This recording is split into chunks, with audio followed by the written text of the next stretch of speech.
Today's Reading Rainbow books are The Robbery at the Diamond Dog Diner by Eileen Christolow, published by Clarion Books, Ticknor and Fields, a Houghton Mifflin company.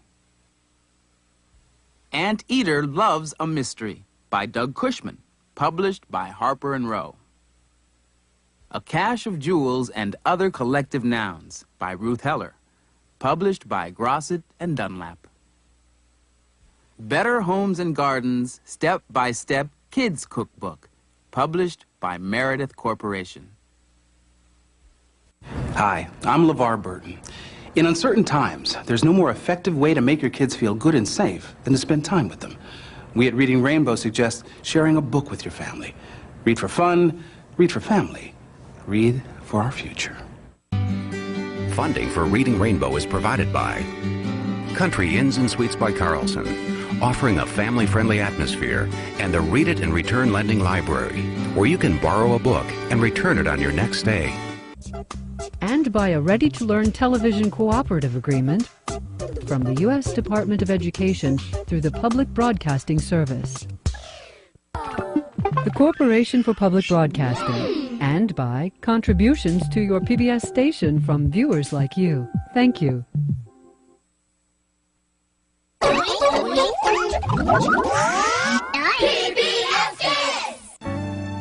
Reading Rainbow is funded in part by Valley Immediate Care, a proud sponsor of Southern Oregon Public Television, providing quality medical care 365 days a year without an appointment.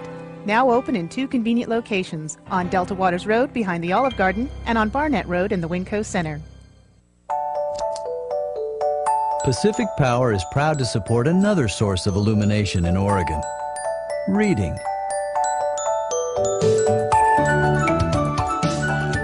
Pacific Power, making it happen. I smell natural gas. We need to get out of here. Yeah.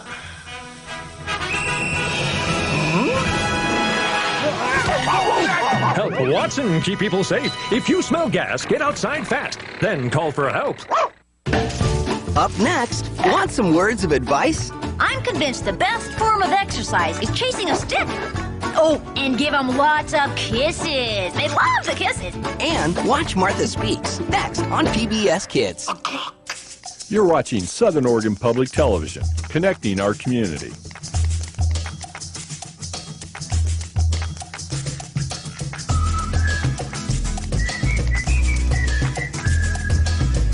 And I'm gonna be hot. Funding for Reading Rainbow is provided by Country Inns and Suites, where you can borrow a book at our Read It and Return Lending Library and return it on your next stay. Country Inns and Suites by Carlson, committed to literacy. And by a ready-to-learn television cooperative agreement from the U.S. Department of Education through the Public Broadcasting Service. The Corporation for Public Broadcasting, and by contributions to your PBS station from viewers like you. Thank you.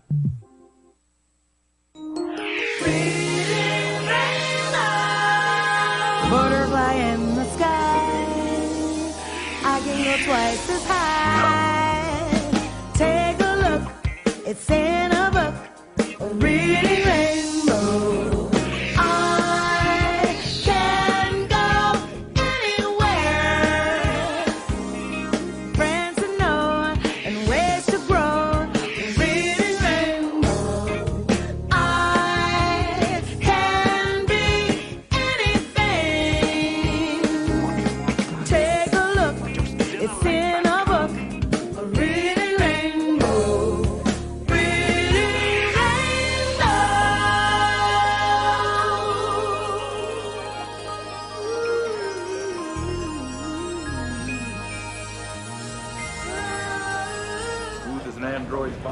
Welcome to Rosie's, an authentic roadside diner.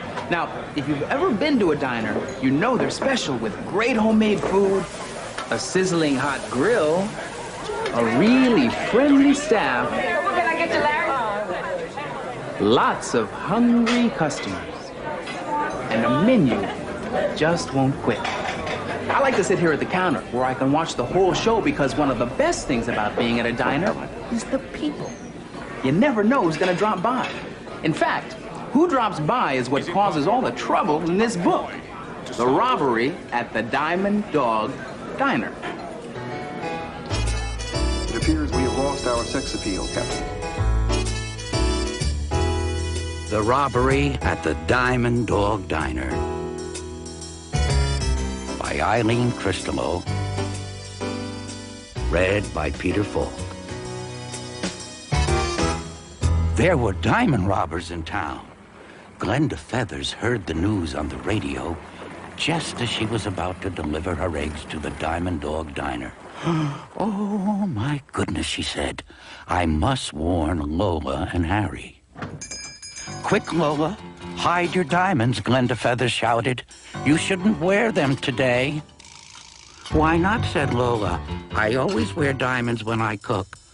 But there are diamond robbers in town, said Glenda Feathers. Oh, no, gasped Lola. Don't worry, said Harry. We'll lock your diamonds in the safe. Don't do that, said Glenda Feathers. That's the first place a robber would look. Do you have a better idea? We'll have this all The eggs, said Glenda Feathers. Poke a hole in the tops and bottoms of these eggs. Blow out the yolks and whites, unstring the diamonds, and stick them through the holes. Then cover the holes with white glue and put the eggs in the refrigerator. No one will ever guess. So the diamonds were safely hidden by the time the first customers arrived for breakfast. Tell him he's a Now, don't tell anyone what we've done, Glenda Feathers whispered to Lola. Everyone in the diner was talking about the diamond robbers. Someone had heard they were driving a yellow truck. Someone else had heard that their names were Shorty and Slim and that they were wearing blue knit caps. Well, Lola needn't worry, said Glenda Feathers. No one will find her diamonds. Shh, that's supposed to be a secret. Oh, don't be silly. Even if someone looks in the refrigerator, they'll never find her diamonds. Suddenly, two customers jumped up from the table and grabbed Harry. No one moved. Just hand over the diamonds. The robbers tied everyone up with a long rope. Then they opened the refrigerator. I don't see any diamonds in here, said Shorty. Let's just take the refrigerator. But when they tried to move the refrigerator, the door swung open. Several eggs fell to the floor. Look at this broken egg, said Shorty. It's got diamonds in it. What kind of bird would lay an egg like that? The only bird around here is that blabbermouthed chicken, said Slim. They locked the eggs and Glenda Feathers in the back of the truck. Help, she screamed. Don't let them take me away. But by the time they broke loose, the truck had disappeared. I hope Glenda Feathers can think of a way to get out of this mess. And that is exactly what Glenda Feathers was trying to do as she watched the robbers break open the eggs. I wonder why some of these eggs have diamonds in them and some of them don't, said Shorty. Maybe the eggs are from different birds, said Slim. How do we know we have the right bird? That's it, thought Glenda Feathers. I'll make them think there's another bird. You don't have the right bird, she said. You better tell.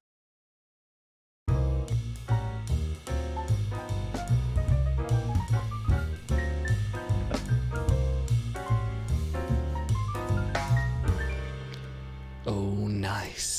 This is. I want some sizzling sound effects underneath that. Oh yeah, that's a good point. Yeah, I should put some like buttery sound effects and just like sound of things frying. And if we had smell-o-vision, you'd be able to smell the frying bacon. Let's in the butter. not do smell-o-vision, please. Hello everyone, welcome to the Butter Zone. This is us talking nonsense, chilled out chat, Star Trek or not. We're gonna be just relaxing, chillaxing, and talking rubbish. Guys, how are you? Big, haven't seen you since the charity show. How the devil are you? Doing pretty well. I mean, I'm still kind of coming down from the high of that whole charity event. I've been enjoying going back, watching my favorite bits of it, just kind of going around. It's probably the best thing we've ever done. I'm gonna agree with you there. Like, not to toot our own horn, but yeah, it has been a pretty big achievement for us. But like, I was sitting in the garden today with, sun was out, so me and the wife were sitting outside, and I was just like, for the first time, and you talk about a come down, I was just sitting in the garden. I'm like, I don't have to do anything. I don't have to plan anything. There's nothing I have to go and check. I don't have to email someone about this thing or check the donation goals. I was just like sat still, just kind of going, oh, this is weird. Got nothing to do. It's weird. Yeah. Well, apart from all the jobs that Auto's given me. Maybe next year we fundraise in like Zimbabwean dollars, so that when we raise $1 million, it's going to sound really great. That sounds good, doesn't it? Yeah. Can just change the currency. I'll be like, what? Yeah, but then it's got the flip side. People will be like, no, I'm not donating $10,000. No. No, we'll do all our donations in bison dollars. Yes. It's like one bison dollar equal 5 American dollars. Wood buffalo nickels. What? Buffalo has donated one buffalo. What's the weirdest currency do you think that a legitimate charity organization would accept as a donation? Krugerrands. I don't know. Is that a real thing? I don't even know what that is. Canadian dollars? Is that actually a thing? Is Canadian dollars a thing? Empty plastic bottles that you could return for 5 cents each. That would add up, right? Okay. We'd have to rinse them. Stamps. You could donate in stamps. Ooh, that'd be good. That'd be very compact. Pokemon cards. Yeah, that's worth more than dollars. I'm not giving them my cards. You kidding me? Why didn't Star Trek TNG cards have the same effect as Pokemon cards? Why have we not got that collector's set out there? I don't know. Oh, well, I mean, those aren't collectible at this point. No, they're not. Now. Well, the old there's like a set from back in the 90s, which I had, and I don't know what I did with them. But yeah, I had a ton of those. Yeah, and Star Wars they're ones worth a fair bit. I should eBay that. But just like my Magic the Gathering cards, they all went away, and I probably could have sold them for money. Yeah. Well, better than Beanie Babies, that's for sure. Yeah. Invest. Yeah. Beanie Babies, the Bitcoin of the 90s. That was the NFT of the 90s. Yeah, that's right. Yeah, Bitcoin actually, you could actually get out of Bitcoin at a profit at some point. So. Yeah. One day. Yes. My favorite thing in modern shows is any storyline involving like Bitcoin or NFTs or anything. They introduce the storyline and then they have to spend 5 minutes explaining what they are to the audience. Isn't that because most people watching are in their 60s? What's the show with Ice-T that he's like a detective and they have to? Is that Law and Order? Oh, is it the one? Criminal Intent, I think. Something like that. Yeah, and basically they spend half the show like going over this new real life concept and like, right, we're going to explain really badly how like dark web works or things like that. It's like a portion of the internet you can't get to. I think I mentioned on one of our shows, but there's an episode of Queen of the South where they like walk into the server room and remove one of the physical servers and they're like, now I have the bitcoins. I'm like, what? I love films which have really badly portrayed like hacking or anything like that. I love Swordfish. Have you seen Swordfish with Hugh Jackman and Halle Berry? Yes. That's a quite good film if I remember rightly. But there is a scene where he's like got about 16 We've all seen screens. Some of Swordfish. Yeah, and he's like typing away, like doing some elite hacking, and it's like, yeah. If you know, you know. Yeah. All right, calm down. Married man. We're reaching that stage already. What's your favorite? No, I'm not going to go there. I can't believe I don't have a drink with me. I've got a couple here. I can't believe you don't. Maybe there's some menthol in these cough drops. No, or the hacker city that kind of Tron, like the server room turns into like New York City. What the original Tron? The original Tron's brilliant. Well, no, like hackers, like they make the server look like a cityscape. And it was Jurassic Park. You know, in Jurassic Park when she's like going through the server room and it's like slowly diving onto some chips and all this. She goes like, "I've nearly hacked it. I'm nearly there." It's like race against the time before the dinosaurs break in. Yeah, and it's just the sounds of furious typing as if that's what you do. I was rewatching Strange New Worlds. You guys remember? You probably tried to forget episode 4. When they drop that torpedo out and it's got that fucking Tron lighting all around it. It's like, oh my god, why do they need running lights for a torpedo? Have you seen the bridge? I mean, we did this yesterday. Have you seen the bridge of that place? It is flash. Like, Yeah, speaking of beer, I was supposed to save for some of my beers that we ended up drinking because we did a show last night. We did a look over all the bridges, and it was worth a look because it's really fun.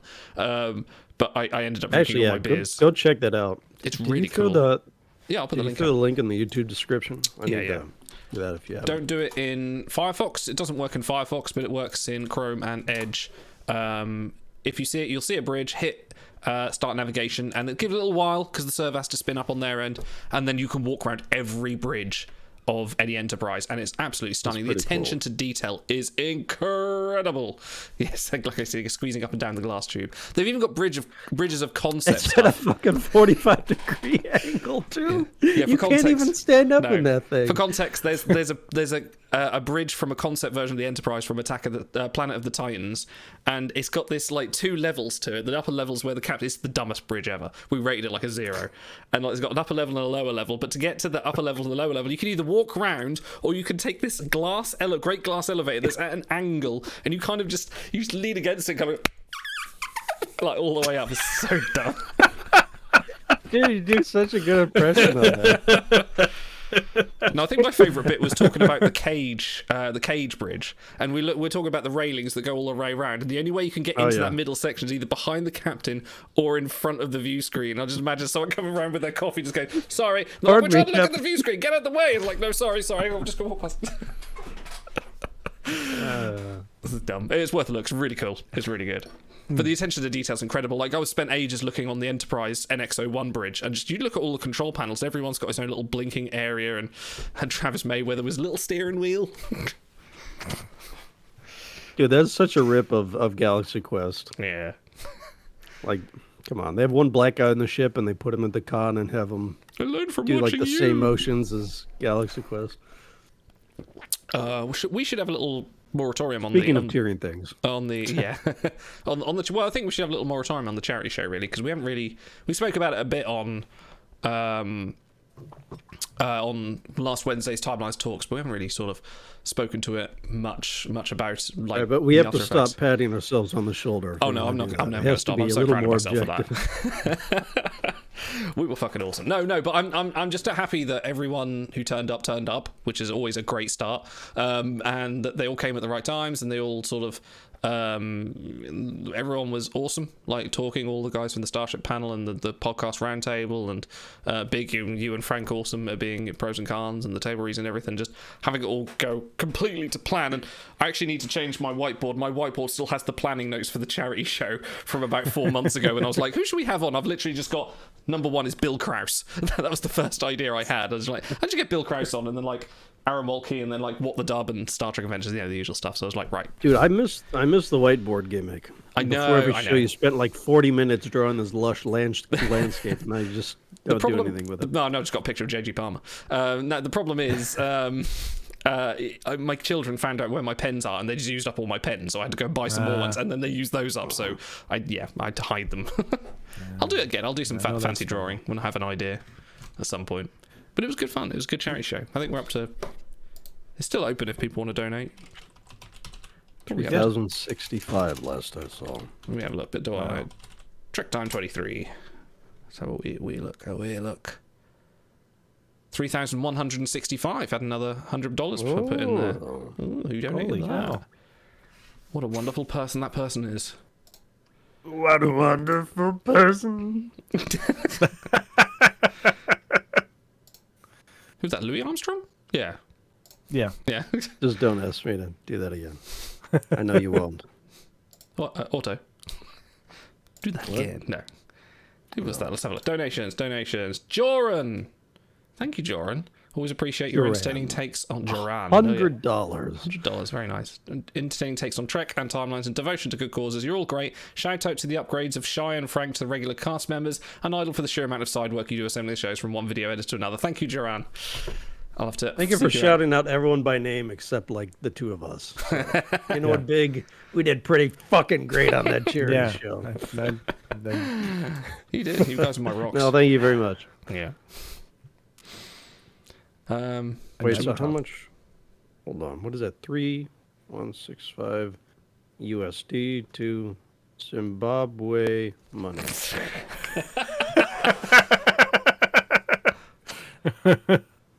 Holy That's shit, you guys. 300. Wait, 3,002. Oh, it's actually less? What? What? That's not right. How is the Zimbabwean dollar stronger then? Has it got really good now? Is Zimbabwe strong now? Let me just type what's the weakest currency. Put it to like pesos or something. Currency. The Iranian rial is pretty low. Or the Laotian kip. Or the Paraguayan guarani. Cheapest currency in the world. Well, there we go. Lastminute.com says the cheapest currency in the world is the Iranian rial, but I don't think they accept that. It is 4,235,000 South Korean won. No. Please convert it to the Vietnamese dong. How many Vietnamese dongs did we raise?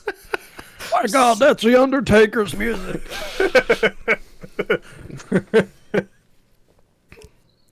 The Barbados, 6,300 Barbados dollars. Okay. Well, they're doing pretty well for themselves down there. That's really good. That's all the Rihanna fallout, right?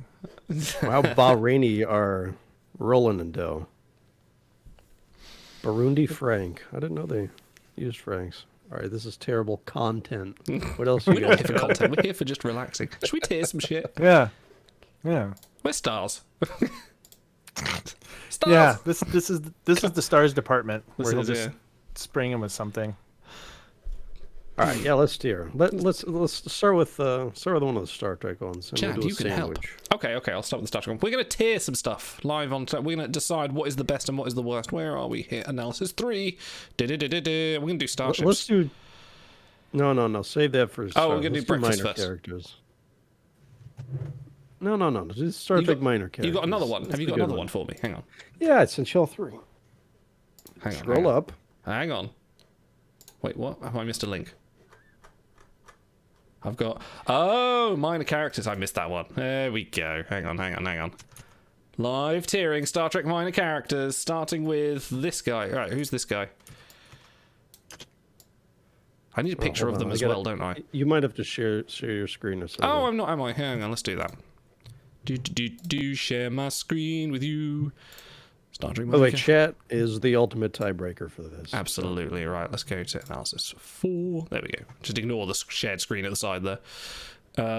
Yeah, so this guy here, who's that? That's the fucking follow your Dejara's guy from Deep Space Nine. Oh, was he the fake emissary? Prophet. Or the real emissary? Yeah. No, yeah. He was such a stuck-up dick. What a dick. I mean, he was right. He was the emissary, really, but he wasn't the chosen emissary.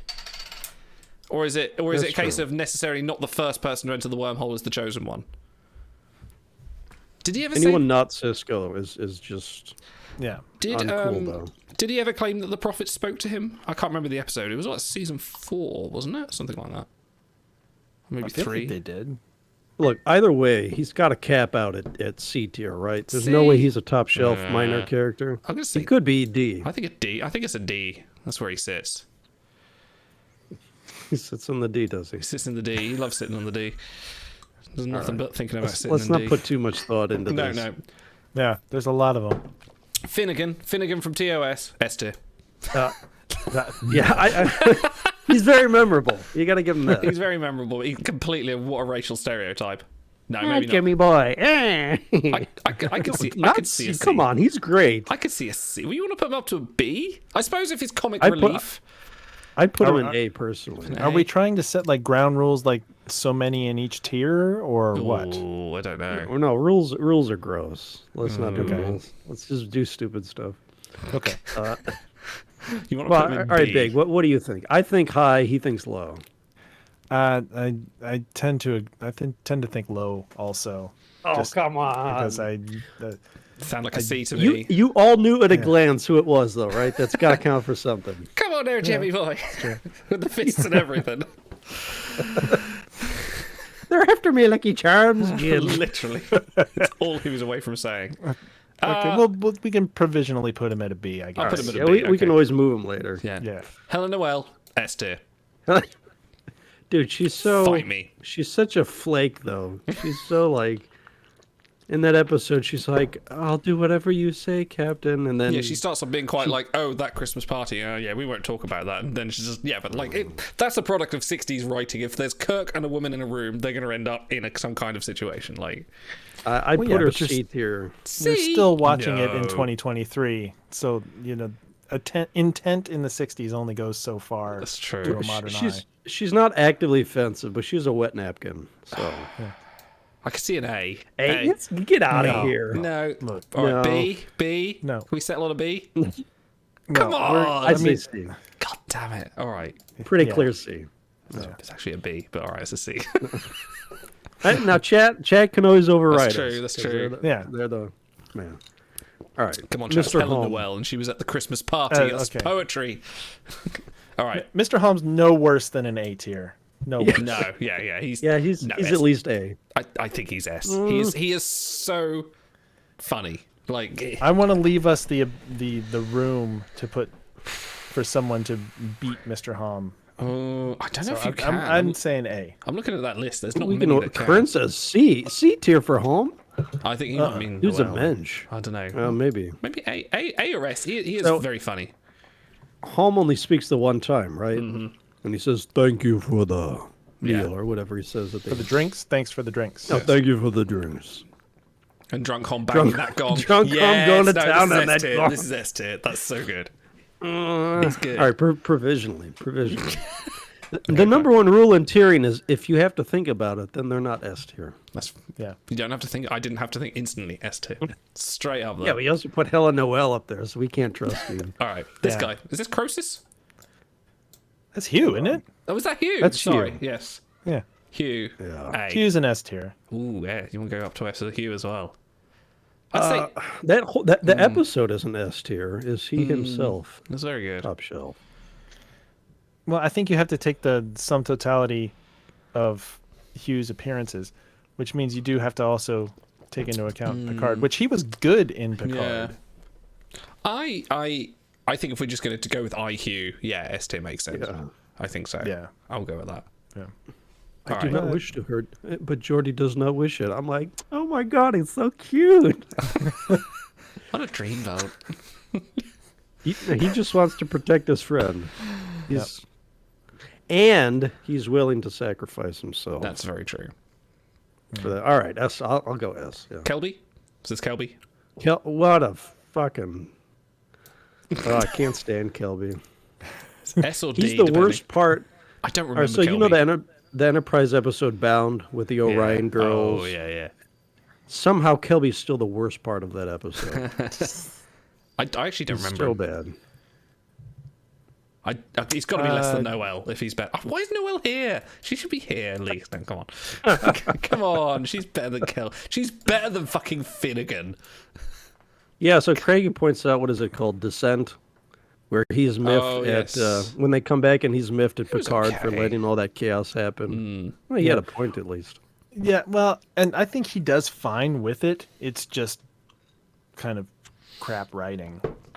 Much as the Descent episodes are pretty See, we crap can't even writing. talk about Kilby. That's how bad he is. He's a D. All right, D. Let's move Yeah. on. Non-Suda. he's Lonsu, A. He's yeah. got to be. A makes sense. I could if he hadn't have been killed off, he'd have probably been an S because there was so much more they could have done with him. I think it was a shame. Yeah. But he did Really go good. out heroically. It was kind of fitting. Now, if Stars was here, he'd be talking about Brad Dourif and how great an actor he is and everything. Well, he is. Yeah, it's amazing. And he gets that ultra cheesy heroic moment where he gets shot in the back and he reaches for the paddle and he just hits the button before he dies. So, yeah. No, Cranky says S tier because he's the hero at the end. I wouldn't argue an S tier. I for wouldn't him, argue it. No. But No, A tier. no. Come on. You can't have everyone in S tier. What is Look, this? hang on. So you're like, oh, chat has the overriding vote. No, chat said, yeah, top. No, never mind that. Yeah, but it's just Cranky. What does he know about Star Trek? Oh dear. All right, Cranky don't put will me in remember D this. tier for that comment. Okay, who's this guy? That's the Hosprod guy from Preemptive Strike. Oh, The gosh. second last episode. Gosh, like of- Rose Boss. He mentors Ro Laren, Yeah. sort of. oh, that's right. Oh, yeah. C tier. And then I think he dies too. Yeah. It's I like see a C. I'd say B. Like he was a good guy, and he gloms onto Ro right away when everyone else is kind of aggressive toward her. So I remember his character fondly. I Yeah, okay. think that counts for something. Okay. Mila. Who? She's also a hero. That's Garrick's from mum? the end of DS9. Yeah. Where she gives refuge to Damar and the other revolutionary Cardassians. Kira and Garrick and Damar hang out in her basement. It's basically World War II Redux. Yeah. Okay. She was okay. I still don't remember who that is at all, Okay. so that doesn't Cranky speak very says highly B. of her. Cranky says B. I I can't think go B with is B. fair. What? This is a crime against Helen Noel. This is fucking terrible. You gotta let that I'm go. not. We're gonna go over this list. Once we've got them all on there, then we Yeah, can we can have start a shift. You know, Definitely. there can't only be one C tier minor character. So Oh, can you like blow this up on the screen a little bit? What, on Twitch or on our screen? Shift and scroll. Can I do this? on I'll have to your browser. rearrange Yeah, the stream. Hang that'll on, help. hang on. Now I've broken everything tier lists. Right, bear with me. sorry. No, you're fine. I just want to make sure it's large enough for everyone. That's what You don't need our said. faces on screen, I don't think. Actually, yeah, we do. All right. Up next, Frasier. I mean, he was in it for 3 seconds. I would probably say A. A. 3 seconds, A tier. A tier? Yeah, but he was awesome, and it is Fraser Crane. If he had a whole series to himself, S tier. He had an All episode. right, let's break this down. A, he's Frasier. Yes. B, that's an S tier episode. Yes. Both from the Yes. mindfuckiness and for the memes. Cons, he's only in there for 2 seconds and doesn't do anything funny. So I will tell you now that it's all over, my original idea for pros and cons was going to be to pick cause and effect and just have the reasons, the evidence all be different justifications of because of Kelsey Grammer being Just in the Kelsey episode. Grammer. That was going to be the whole thing. The argument, Kelsey But Grammer. I couldn't sustain that. I would for a have given whole you. I argument, would have so. just given you a point and then just moved on the conversation. Kelsey Grammer, right? Fine, no opposition. Off we go. now, see, I would say C tier, and I love me some Frasier, but minor characters. Did he even do anything in that episode? No, No. He just showed up. turned up. Turned go. Thank you, Cranky says Niles, B. for the aperitif. I say C. Crank says But- B. You guys say A. So I think there is something to be said for any character being from a legendary episode kind of automatically boosting their tier a little bit. Yeah. Oh, a little bit, sure. I mean, they put him so- in the proper uniform. Like, it wasn't kind of like they didn't just kind of go, oh, I'll just put my TNG uniform. They weren't mad. Like, no. They knew the what was the ship's name? The Bozeman. The Bozeman, that's right. yeah. They knew the Bozeman was from the TMP era, had been stuck in there Big for like fan. 70 odd year. Yeah, I think for attention to detail, it's a B. So Yeah. he is in the book called Top of the Line, and if I recall correctly, he's a bit of a dick in that. Oh, episode, ships or in that ship of the book, line, but- do you mean? Oh yeah, thank Yeah. you. Fake fan. Yeah, I think B is fair. Okay, B. Who's this guy? Prax. Who? Prax. Prax. What episode? Which episode was that?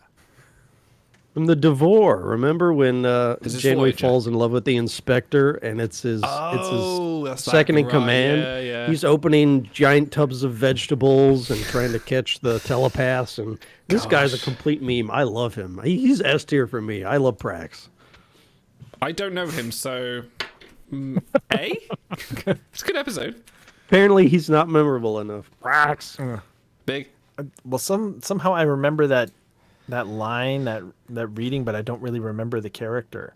Oh my god. Chad, help me out here. Prax is legendary, right? I'm so embarrassed. I think it's going to be to an be on A. shows It's going to be with an you A. Yeah, Cranky. Cranky doesn't remember. Okay, well, look, if no one even remembers him, he can't. He's got to go lower. Yeah, you can't I be love S. him, but let's. He's gonna hang out with Helen Noel, I think. Okay, so C. Fine. Not for long though. Is this you TOS character? Or is this a Chakotay episode thing?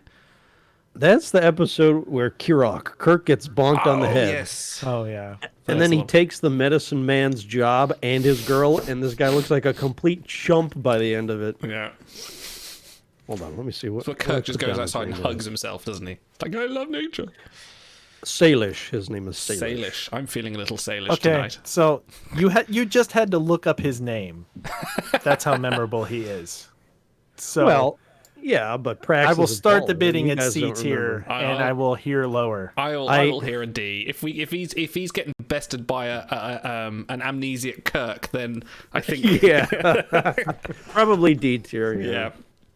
Commander Shelby. Kind of want to go A. Kind of want almost A. S, but she's a bit of a dick. That sounds exactly right. Yeah. I do like the Turbolift scene where she's like, if you can't handle the big chair, make room for someone who can. Bitch. Well, like, she's very memorable, but she is absolutely a one-note, archetype of a character, more than being a character, three-dimensional character. Chat says S and A or S tier easily, so they really like Shelby. Yeah. So I'd think A tier. I mean, some of the stuff we've already talked about. From a legendary episode, so that automatically lifts her up, and she's a very memorable part of that episode. But yeah, hold on. I have 2 points to make. One, like you said earlier with Cause and Effect, she's in one of the most legendary episodes of all time and is integral to it. Yes. B, Picard spoilers. She's the biggest doofus in the history of the world in that. So that's got to pull her down. Oh, you sound B, maybe. I'm okay with A. I'm happy with A. Sounds A sounds appropriate. A for appropriate. I'm liking A. Chat does love her though. Yeah, no, I think A works. Who is this guy? That is the Takarian bard who charges 3 francs for the reading of the Holy Sages. That's the Voyager episode, False Prophets, where the 2 Ferengi show up and try to exploit the whole planet. Oh, this guy's a total schmuck. Also, he puts the eye patch on a different side, depending on the day, and they call him out on it, so he's a big schmuck. Entertainment value, A tier. That whole episode is entertainment value. That's great. So he should go right along with Lieutenant Lucky Charms, right? Because I mean, they're basically the same idea. Maybe. Well, maybe because the last guy is going to be sitting near the top, so maybe we don't want to overload the top. Yeah. You should never overload the top; it'll all come crumbling down. Well, so the rule of tiering, you get general rough buckets of crew, but they don't need to. You don't need to have identical numbers in each. This is looking like the big book already. Yeah, everyone is tier 3 right now. Actually, are any of these in time apart from Shelby and Kelby? Shelby and Kelby are in timelines, and Hugh. None of the rest are. Oh, and Bates. Durif is, yeah. Bateson is. Yeah, he is, isn't he? Sorry, yeah. All right, never mind. And this last guy is Zabral. Zabral's he's pretty mensch. He's an overmensch. So, yeah, like it's the Kurgan, man. That's. Hold on, I'm pulling up the transcript. Can we go for S? Could we maybe? Would he be S there? The only thing that holds him back is I don't think that's that great of an episode. It is mostly an excuse to get Archer and Trip Tucker topless, like in the desert. Yeah. It's like, this is how we'll get the female vote. Yeah. All right, here it is. Blood soup. I don't usually eat this well, but I promised your captain an exceptional meal. What are these little chunks? The essence of the male, chopped and seasoned. He feeds the captain and Trip bull testicles for lunch. That's got to be at least A tier, right? Like, no, that's terrible because that's like very white man has entered some foreign person's area and they're feeding him sheep's eyeball kind of trope, isn't it? It's like the stranger to strange land kind of thing, and it's overdone. But I love it. It is the Clancy phrase Brown. essence of the male. It's Clancy Brown, and I love me some Clancy Brown. I could see an A. Big. Yeah, I think A is A perfectly tier. appropriate. Yeah. If he wasn't in Enterprise, it would be S tier, but no one remembers it, so it's A tier. Right, we have to rearrange this. There's no way I can see Finnegan and B. No. He's got to go up. No way. No Dude, he's way. more memorable than everyone in B tier. I don't care if he's memorable. He's a racist stereotype. He's fucking terrible. I can see him down. Like, he's got to be at least level. If you're going to dismiss Helen Noel, I would swap those two. I would swap Helen Noel and Finnegan. You got to let that. No, she's not going up. She no got way. to. She's at least a B. Dude, if Prax is in C, there's no way she's more memorable than Prax. Look at her. That's all I'll say.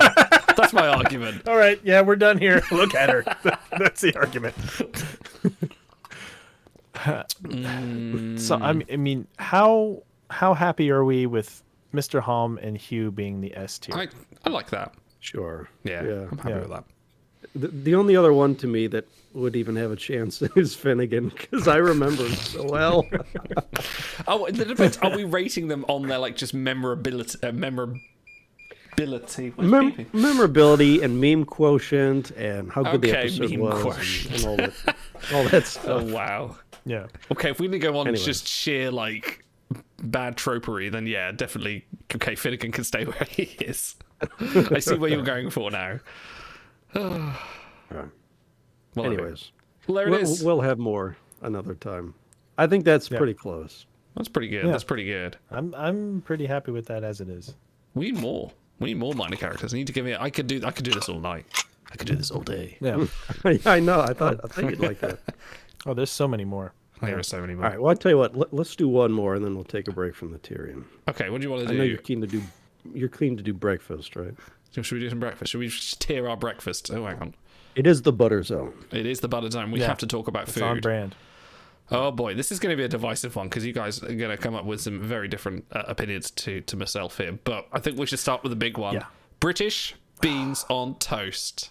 Is that a real thing or is that a meme? Absolutely is a real thing. I have it quite often. You just have a piece of bread, some Breakfast? Heinz baked beans. Yeah, I'll have it for breakfast. Put them, heat the beans up, put them on toast, bit of cheese on top, maybe a fried egg if you're feeling fancy. Mwah. That's gotta be D. Yeah, but yeah, like that. But like, this is an American beans are different from Heinz baked beans. Heinz baked beans are an entirely different thing, and they're. I've had Heinz baked beans before. Yeah. Yeah, English garbage is so different from American garbage. Absolutely, it is. So It's fancier garbage. It's fancier. No, it's not fancy at all. It's like it's pretty common, but. Don't forget Right. your shuttles, folks. So then I will give you C. You give me for C. I will not. If it's me, it's All right, a B. I'll say a C. Look, Cranky, whose people colonized Australia, said D tier, so I think he would know pretty well. I think I'm the one that's Prince keeping this in a says C. To be No, fair, look. right, I'm going to be fair here. I enjoy it as a breakfast. It's not my favourite breakfast, and I don't often choose to have it, but I enjoy it when I do. All right, I'm going to pull this one, and we will abide by the poll results. You can vote only once. Oh no! Yeah. I can vote as And many I'm only times as I giving like. you I'm the C tier fucking or admin. D tier. I mean, first off, just the fact that there are no breakfast tacos of any kind on this list is a travesty. So Look, I'm you doing can't- this whole thing under protest. I From didn't You Is it can't do breakfast everything taco? at once, Is a okay? breakfast taco? Yeah. Is that a thing? That is absolutely a thing. It is Really? a delight. Wow. And yeah. Hmm. But yeah, All right. The thing is, I don't see anything on this list that I would think just outright trash. And we Oh, got to you have will. some. On toast. Oh, you will. So, well, that's what I'm saying. It's like, of all the things that I would look at this and be like, absolutely not. It's the beans on toast. So Well, I think and that's the got to French be the bottom. breakfast. No, it cannot be. For at me, the bottom. French breakfast. No. All right. How about cereal? Good old Cereal. Cereal is That is pretty the high. definition of mediocre, middle of the road. Really? B tier. I don't know, Yeah, I because if think there's so. something like, if sometimes I wake up and I'm a bit tired and I'm like, I just really want some fresh milk, ice cold milk with something crunchy, just to go down nicely. That's high for me. To me, it's the one chosen here. It's Cheerios. Like Cheerios yeah. is the acceptable last resort cereal. Well, no, this represents any cereal. I mean, tiering of But if cereals it's like- is a different thing. Like that's If it was like a bowl of cinnamon toast crunch or something, then we'd be talking, like well, A, pretend it is, maybe. yeah. Like let's just assume your favorite cereal for this scenario. Your gut reaction was correct, Big. It is Yeah. it is the baseline for. Yeah. It's I not It's the the top. baseline, it's It's the not the middle. most delicious. It's not the most nutritious. But what it has going for it is ease of preparation. Yeah, Yeah. Exactly. That's a B then. I think B. I think B. B. Cranky is going insane with Mad with Power and shit. S tier for That's a Cheerios. Are you kidding me? Pizza, Hold on, leftover Kern pizza. Wait, Kern, is that S tier for cereal as well? Because if so, 2 out of think 2 it is, people yeah. in chat have said S tier. We can raise it We to might an A have then. to. I think it's A then. Bump If we're it going to to go an with A. that, we'll go with A. All right, leftover This pizza. one we may have to do some post analysis on this this list, but we'll provisionally put it as an A. All right. Cold pizza. Cold pizza. C. This is not reheated pizza. It's cold pizza. Oh, just cold. Ooh, depends on the pizza. Like, usually, if we've had a Domino's and it's like a meat feast one that's in the fridge, I will just destroy that. If it's like a margarita, I'll be like, maybe. This is entirely dependent on how much I hate myself when I wake up that morning. Like, that's every day for me. Yeah, and if I'm not a big fan of myself, then that's cold pizza's looking pretty good. I get up in the morning, look in the mirror, and go, "Oh no, I'm still me." No, I think it's a C tier. Go for a C. Yeah, Cold specifically C tier. I do like it, but the nutritional value is not there. Like you're just grabbing it because it's in the fridge. It is instant. Basically. It is instant. Yeah. Yeah. It's so you don't have to do any thought whatsoever, and you're done eating. Now chat says A and B for pizza. They like a little more than we do. Well, good for them. They can do their own show. If chat want to go for A, I can see it going up for a B.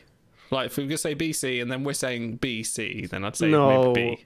Well, hold on. It is very clearly better than beans on toast. That's for sure. Yeah, I'd have to agree with that.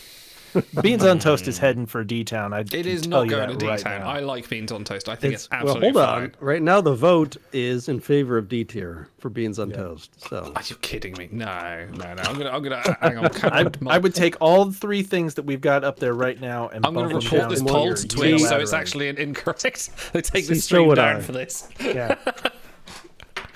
there's so many better reasons to take our stream down. I'm just going to start making a lot of racist insults and have the mods come in and just ban our stream for this. All right, what is this, Auto?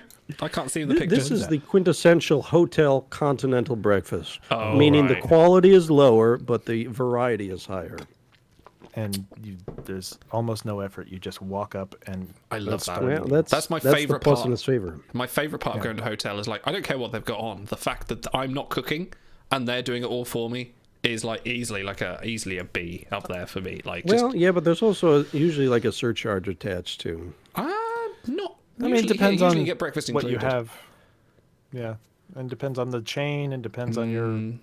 That sounds level good. of Like I went loyalty to the hotel I mean, brand. last year, me and the wife went to like a fairly average place. Like it was somewhere we wanted to go, so we just stayed at this place, and it had a particularly average continental breakfast that was like nothing special. Toast, bits of jam, variety of cereals, fruits, that kind of stuff, croissants, and it's just like we loved it because we can go Coffee and croissant. That's all you want. Coffee and croissant, yeah, why not? Really? You could just go up, and then you could go up again and have more, and you still don't have to cook it.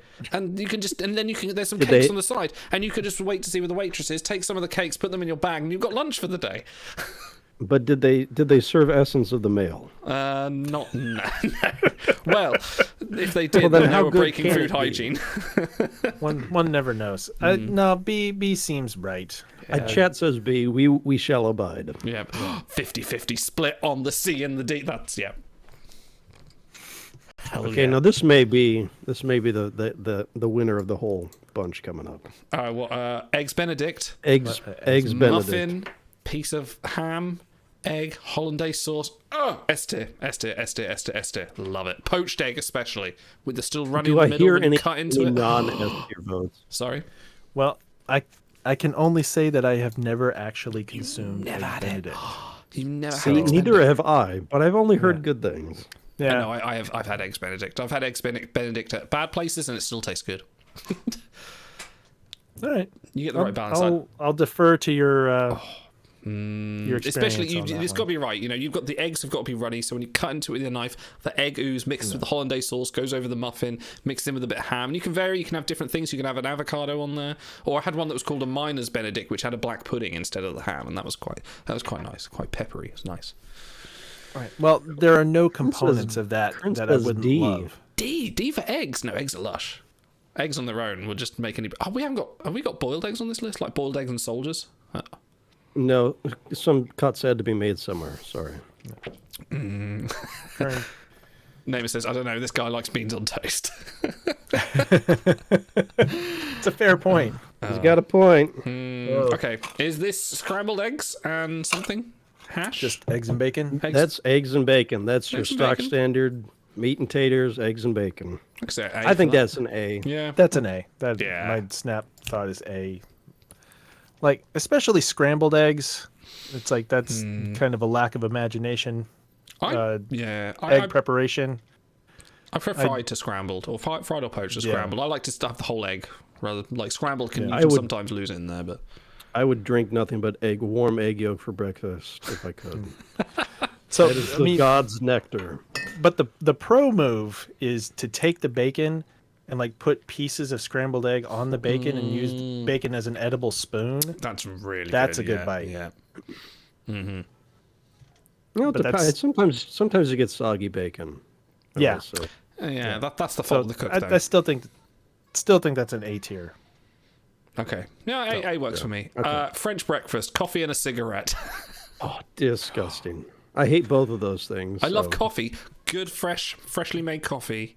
Like proper espresso, first thing in the morning is lovely. The cigarette, no. Yeah, even they. By the way, I missed the poll, but I'm going to assume we're moving beans on toast down to D. So. No, it can't move. Look, I'm trying to move it down there, but it won't go. See, look, it's stuck. I actually can't move. Look, it's just, it just. Oh no, it snaps there. Look there. See, it can't go. Come on. Okay. All right. Well, coffee and cigarettes. That's D tier. It's just. If it was just coffee, like which is my breakfast for a lot of my life, that'd be B. But it was, it's a D. Look, we're not going any further till you move beans and toast down. James, we've done one poll. We've done one poll on the show, and they voted for D for beans. There was a draw. I saw it. Overtime says coffee and a cigarette is the Janeway breakfast too, and I can imagine, if this was like an R-rated show, Janeway would be like on the edge in her ready room, just sort of like, just going, Jesus Christ, it's not early enough for this shit. What? We're not moving. No, I am not moving it down to D. It is. Beans and toast is a C. It is a C. Oh, come on. All right. Cannot believe this. Now you can enjoy the next one. The next one is full English. Full English is S tier, without a doubt.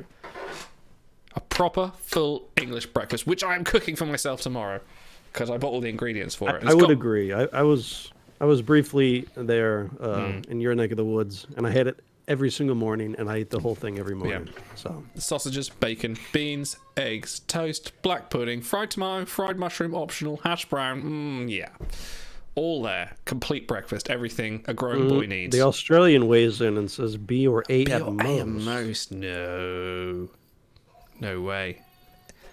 It's Actually, I will say I don't eat the tomato, but I don't like tomato, but I would.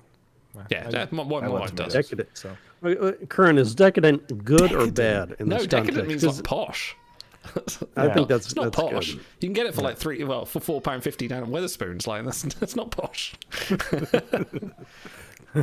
It's bad. He says. Bad. No. Chat doesn't like the full English. There's a guy that lives around my neck of the woods that since the year 2000 has called himself the fry-up inspector and has been going around lots of different restaurants testing their fry-ups and rating them and tiering them, essentially rating them out of 10 accordingly. That's brilliant. That's how devoted we are to the fry-up. There's got to be a good. So there are bad fry-ups and there are good ones. Should we go A tier to respect the chat? Fine. Okay. Fine. I'll take it. I think we all think it's an S though. I that is for me, but I will respect. Spoon's breakfast look nothing like that. Yeah, you're right. Why wouldn't that go over there? All right, there we go. chat. All right, we'll appease chat. Chat. Has too much power. Yeah. What's this? What is this granola? This is granola with yogurt. Oh, okay. Later we'll get to granola without. There needs to be a distinction because of the sogginess, I think. So are we talking like granola with yogurt that's kind of been sitting on the counter for a minute and just it's one of those containers you buy that has like 7 or 8 servings of yogurt, so you might be halfway through it. We haven't popped a fresh tub of yogurt for this. I've never had it with yogurt. Like, to me. I've you want to say B? I've only had granola with milk. It's something you can prep before you go to work. Grab a spoon, take it with you, and then it's like an easy thing to eat. Convenience does speak. Somewhat. Does this granola have sunflower seeds? It does not. No. Kern agrees B for granola. with yogurt. What about with All milk? right. Yeah, that's either this is granola either plain or with milk, which I find superior personally. You want to say that's an A? Yeah, I would say I prefer it with milk than yogurt. See, now I'm looking at it. I would almost say maybe put the yogurt granola at a C and then milk granola with a B. Because it's like I don't think I've ever had granola and thought, oh man, this is fantastic. It's like, this You is... get that granola with little chocolate bits. But don't in it. you That's quite feel nice. better? Don't you feel better eating that than certain other things on the toast? So I can't. I've stopped myself eating granola. I used to have it for breakfast every morning, but I end up going to the toilet about 3 or 4 times during the day, so I can't eat that anymore. I love it. Yes, it's really nice, but how large are the dumps? Are they A-tier dumps or C-tier dumps? Well, I'll eat some tomorrow and I'll let you know. Okay, thank you. I'm going to text you. My bowel movement was an S tier. Clean, no wiping. No, let's not do that while we're talking about food. Is it bidet tier? It is a solid movement. I like where they are right now. Yeah, I'm happy with that. What is this? Is this like a roast? So the next two are leftovers. These are restaurant leftovers, not to be confused with homemade leftovers. So what's the difference between the two here? I generally find the restaurant leftovers they're like lower quality, especially if they include like potatoes. Sometimes they're a little bit, starchy and stiffer. They're less edible, I find. So are we talking Maybe about I'm wrong. leftovers of restaurant breakfast specifically?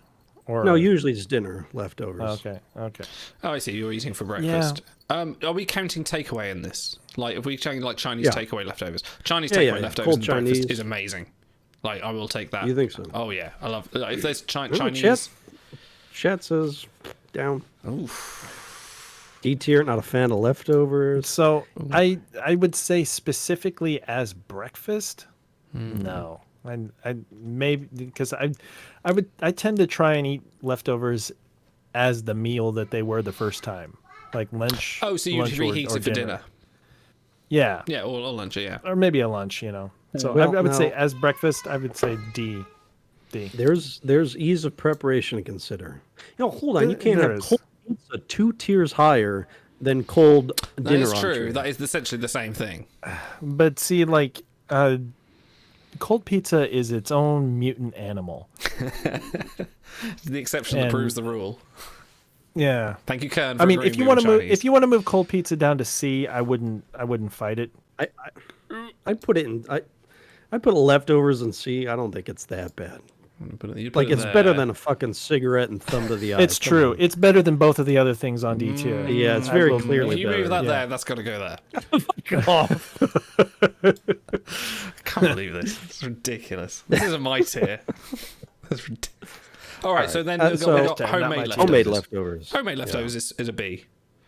You throw together like a hamburger helper or something, and then throw the Yeah. rest in a Tupperware. Still as breakfast.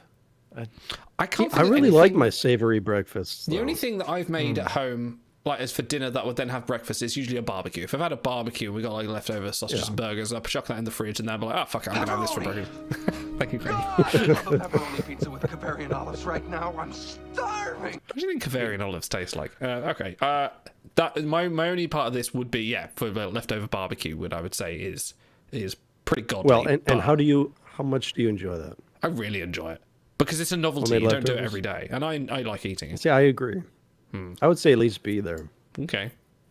I'll give you a B. I'll give you a B. Give you a B. Can you give me a D? See, I think warm day of the restaurant stuff is superior, but I feel like homemade stuff holds better in the fridge. And plus, you know what's gone into it. It's healthier for you, unless you're cooking with lard and carbs. All right, what have we got? Then it's even better. Yeah. Porridge. Oatmeal, yes, porridge. Porridge. Ooh, porridge. With pretty or good. without fruit? I eat porridge every day. That is my go-to breakfast. I have a little porridge maker at work. But how much do you really like it? I really do. I like it. You can put all sorts. You could put fruit with it. You could put. Cranky says S tier. Wow. S tier. Yeah. No, I'm up for an A. I would settle for a B if you guys aren't as keen. See, now this one varies. If it's a cold winter day, warm bowl of oatmeal, that's A tier.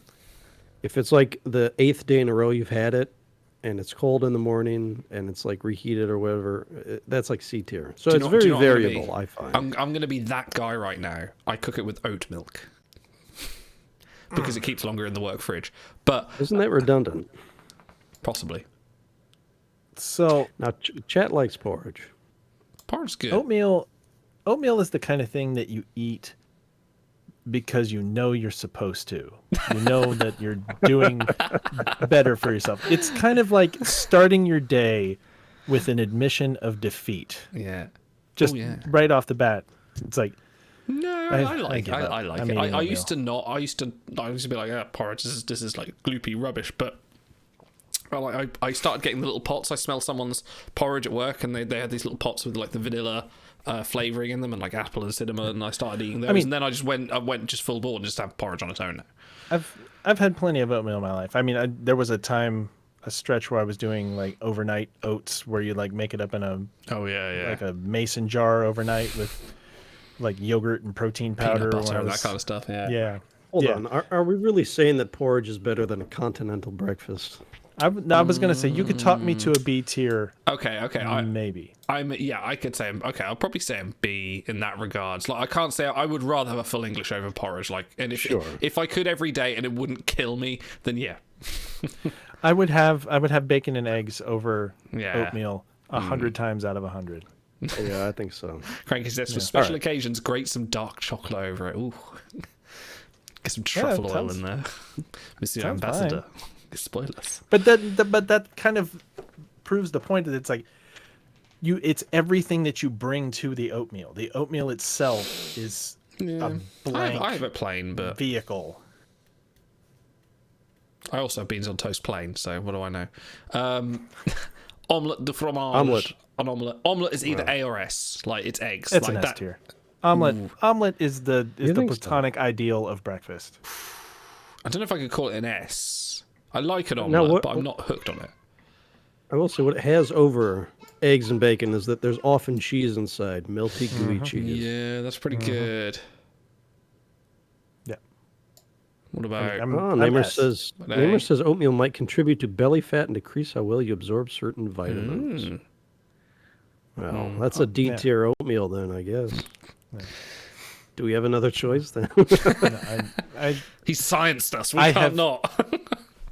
I have never once in my life had an omelet and left that experience feeling like I messed Big up. is so laser focused right now on that fucking S tier omelet. He's like, no, I won't accept others. You want to go on that? You want to go on It's that? like when I want to treat myself for a breakfast, I get an omelet.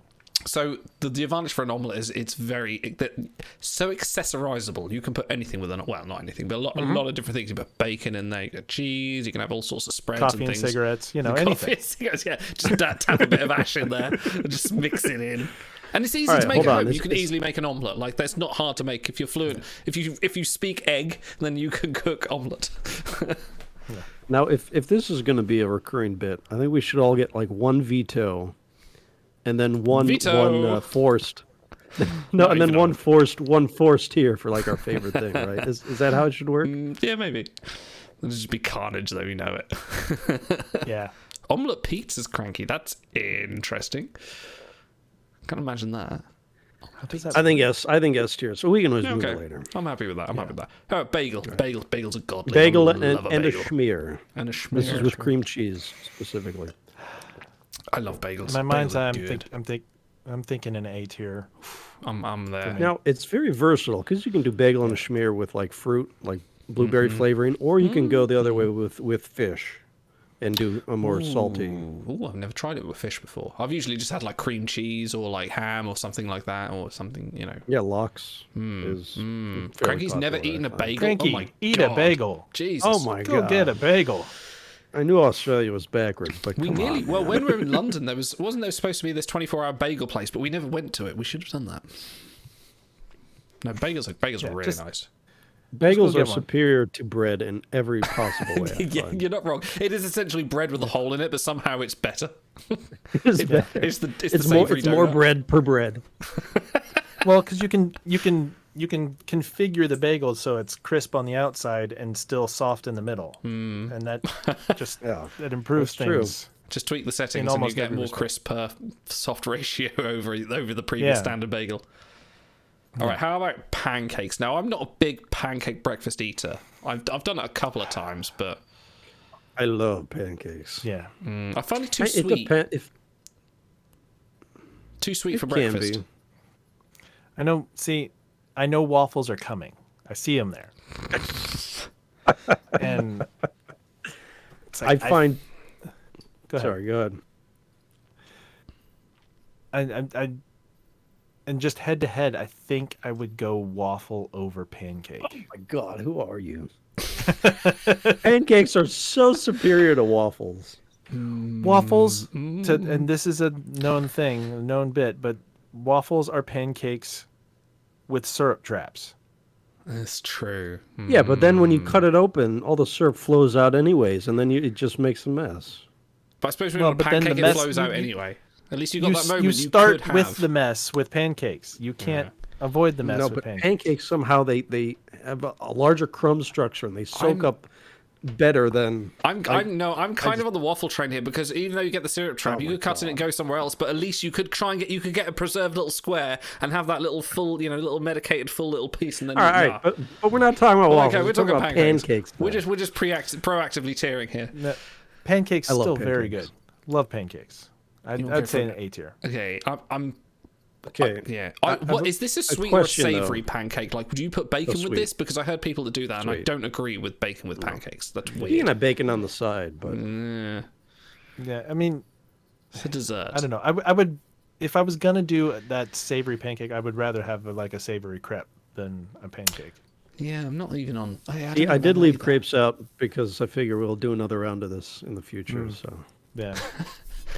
All right, here's the real question. Do you put a pat of butter between every single pancake or just one on top? So I am kind of a crazy person with the pancakes. Although this works, and it works really well for me, if I have multiple layers of pancakes, I will put the butter on the second layer, depending on what your size of your stack is. So it melts better. Yeah, and then I will cut the pancake into sections like you're cutting a pizza or something, and then pour the syrup. So then the syrup will go down in between all the cuts that you've made. Man, this is a fucking science. Yeah, well, a friend of mine turned me onto it, and I've done it ever since this way, just because it really maximizes the syrup soaking in experience.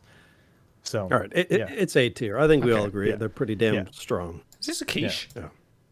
That's a quiche. Who the fuck has quiche for breakfast? I do. It's eggs. It's eggs, just in a different format.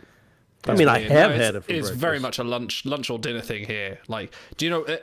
And speaking of, so back in 1950, whatever, when Queen Elizabeth got crowned, they invented a whole new type of food. They called it coronation. No, this is a fact. They called it a coronation chicken. Coronation chicken, lovely food. And this year, for Charles's coronation, they've said we're going to do coronation quiche. Which is no different to normal quiche. It's just a quiche, and it's really disappointing. I don't really like quiche. Much like the monarchy. Yeah, exactly. Yeah. You're not wrong. You're not wrong. I don't really like quiche. It's okay. I'm not a fan. I'd say C. So I've always been middling on quiches. One of the last times I got together with friends before I left Germany, they made a quiche for dinner. And it was the best damn quiche I've ever had. Wow. It was so rich and cheesy, but not too cheesy, like you're not eating a melted block of cheese. It was so good. I would give that an S tier for sure. But most quiches are kind of like rubbery and,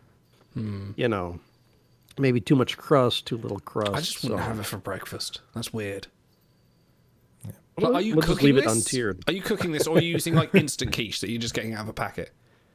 No. If you want to have quiche, at least go the extra mile and make your own quiche. I think. You can buy the pie crust. Out of all of them except the full English, I'd say that's probably the most preparation. Like everything else is fairly much more instant. Quiche is and quiche, I think you've got to prep and bake and all sorts of stuff. Well, and in quiche's case, I think that really works against it because what you get at the end as a result of all that effort is at best mildly tolerable. Sure, I hardly know her. Yeah. We said C. So I'd say C tier. C. I would say, in deference to our British brethren, including those in chat, we leave it untiered. I may have made a mistake with this. That's fine. No. You have it for breakfast. That's fine. Like, I'm not going to judge you for it. Well, like, everyone can. Like, sometimes at work, I will have pita bread and hummus for breakfast. That's that's not. I get taken the piss out of work. Look, we've got beans on toast in Which is here. That's not anything fine. Americans would eat for food, much less breakfast. Yeah, I just put it in there to dunk on Idol, because it's obviously terrible. Son of a bitch. Okay, is this raw eggs? Is this raw eggs? This is the Rocky Balboa. Breakfast. Yeah. When you're training, when you're short on time, you get all the nutrition in one glug. It's got that going for it. It's and raw literally eggs. nothing else. No. It's raw eggs. It's D. It's fucking so D. That's disgusting. I can't believe you've got fucking cigarettes, raw eggs, and beans on toast in the Jesus Christ. I've got it's got to be a C. Look at it. It's food. This isn't food. This is. Fuck's sake. All right. And waffles. I think we all agreed it's in the same tier as pancakes. I think so. Yeah. It's up there. That's what a tier is for. Yeah, my worldview has never changed as a result of pancakes or waffles, and I think you kind of need that for the S tier.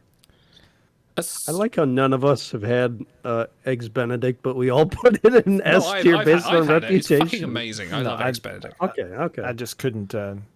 I can't disagree with anybody that said it's amazing. So. Stunning. Are we happy with this? Aside from this fucking travesty down here, but are we happy with this list? I would put Helen Noel next to the first. Right, let's go back. Right, Helen Noel is now up to S, okay? No. No, I'm happy with that. Yeah, that's pretty solid. Yeah. I think that's the standard distribution for tiers, where most everything is a little bit above average, but it's pretty flat distribution. Yeah. Well, because if it's not at least average, why are you eating it? Well, because it's healthy and you're on the go and you don't have a lot of time. Because it's 6:30 in the morning and I just can't be fucked. I noticed you didn't put, like, one of my suggestions on here was a McDonald's breakfast, which I've often had because I pass like 3 McDonald's on my way to work, and I'm just like, I fast just need food fuel. breakfast. It Fast should food have a breakfast. representation on here. I think fast food breakfast is a B. You can't tier everything at once, all right? Okay, you got to coming break back to things this. up a little bit. This is going to be a long-term segment for us, trust me. All right. I'm going to go to the toilet while you guys talk, and then maybe we'll come back and do something else. I'll be back. I always feel like the 7-year-old kid standing in the register line, and his mom went to go pick up something else from one of the aisles whenever Idol goes to the bathroom. And I'm looking around like is Idol going to come back? Don't leave me here. Oh, yeah, it's like you end up getting paged over the intercom. It's like, will the mother of Automaton 2000 please come to the service desk? Banana's the quickest and easiest breakfast. Yeah, but is it a breakfast or is it just a piece of fruit?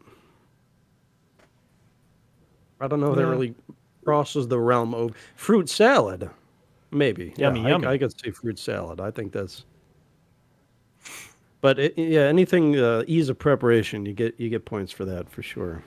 Yeah, I mean you can't be on the bottom tier with that kind of convenience. By the way, if you guys have any ideas for more tiering lists, let us know. I think we have one more lined up for today. Starships. We're going to tier a bunch of starships, but beyond that, I figured that's about as much time as I'm willing to invest in a chill stream. So I need to find something for you. I need to find a song. Let me just stop sharing for a minute. Hang on.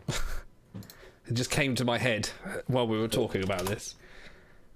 Let me find it. Hang on. Haha. Here it is.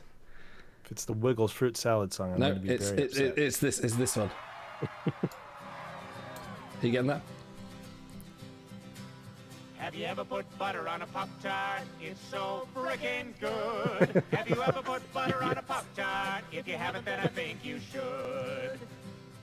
I was sitting in the kitchen one day and I was itching to fill up my belly with the piping hot jelly of the best damn treat in the world. He's talking Pop-Tarts. And I saw a stick of butter. Anyway, that's enough Family Guy before we get copyright struck. Yes, I do know that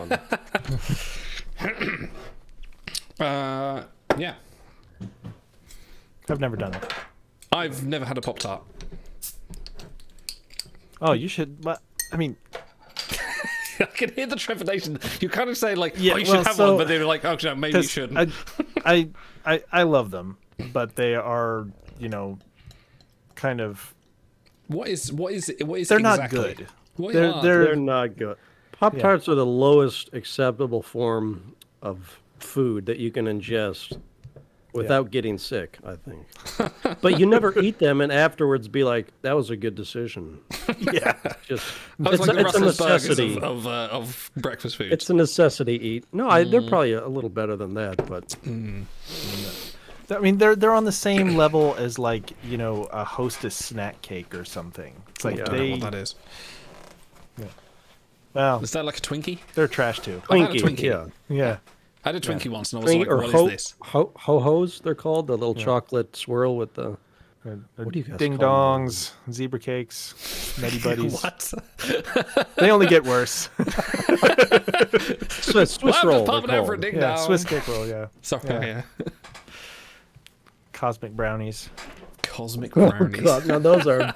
Yeah, those are only fit for school children. Once you graduate, you're not allowed to eat cosmic brownies anymore. Yeah, cosmic brownies and Star Crunches are just things you don't realize how terrible they are until you grow up. Oh, no, I do love Star Crunches because I get one of those in my brown bag every day going to school. So. Yeah, what was like the worst thing you ate regularly?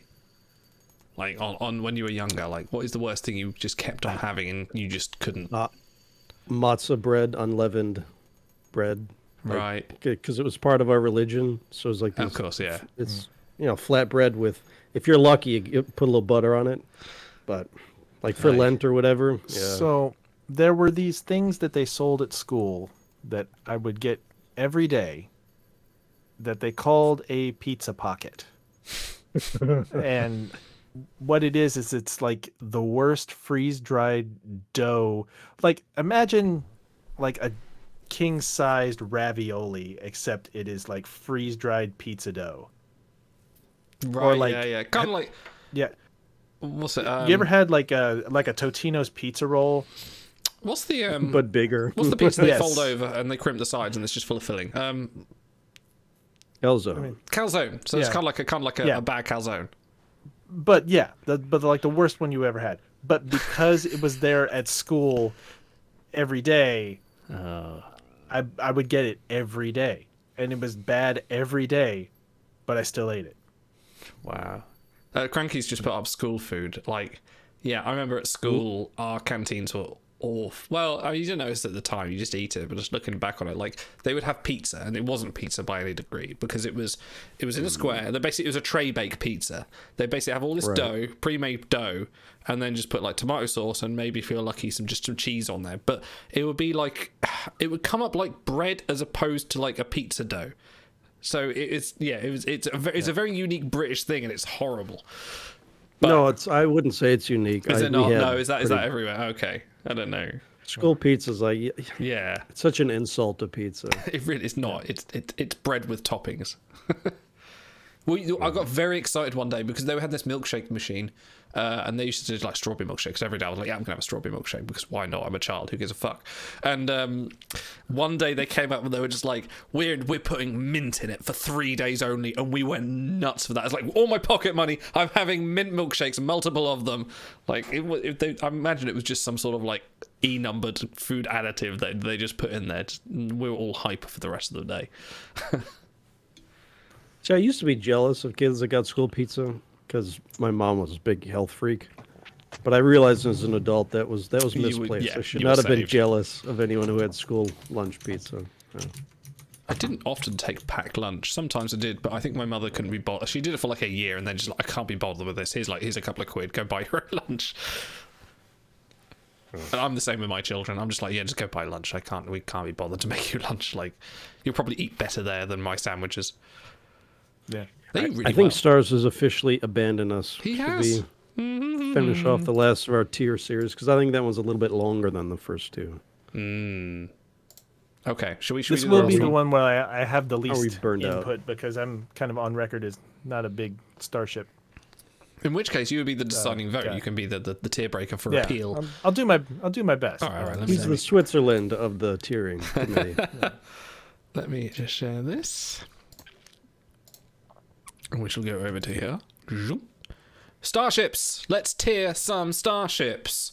But not your average starships. We've got some weird stuff in here. And let's start with... Now, they allow up to 120 images, so I took it, I could have filled that so easy. We could have some weird shit in here. Cheyenne classes, New Orleans class.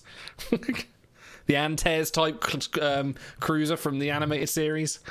I tried to stick to mostly recognizable. Yeah, and I'm pretty sure I can tell already looking at the list what's going up there. But should we start with the Bajoran sail The actual ship? Bajoran The sail real. ship. Not the Rongovian light ship, the Bajoran sail I ship. said the Timelines real developers. Bajoran lightship. Perfection. Oh, actually, you can't see Tyros on there. There we go. Sail ship. I like the sail ship. I think it's a funky design. It's fucking S. Why are we even deliberating over this? Really? That high? How many episodes of Deep Space Nine can you name where Ducat wasn't a complete dick? One, and it's this episode. It's a sweet design. There was It's the a episode him and father-son Kira episode. went to rescue He's got the a sweet owl. beard on. That was pretty good. That was pretty, that was Ducat at his Oh, best. you mean the episode where he tried to kill his own daughter and had Oh, to yeah. be I forgot talked about out of that it at gunpoint by Well, that's just Kira? Yeah, Cardassian that custom. one. Okay.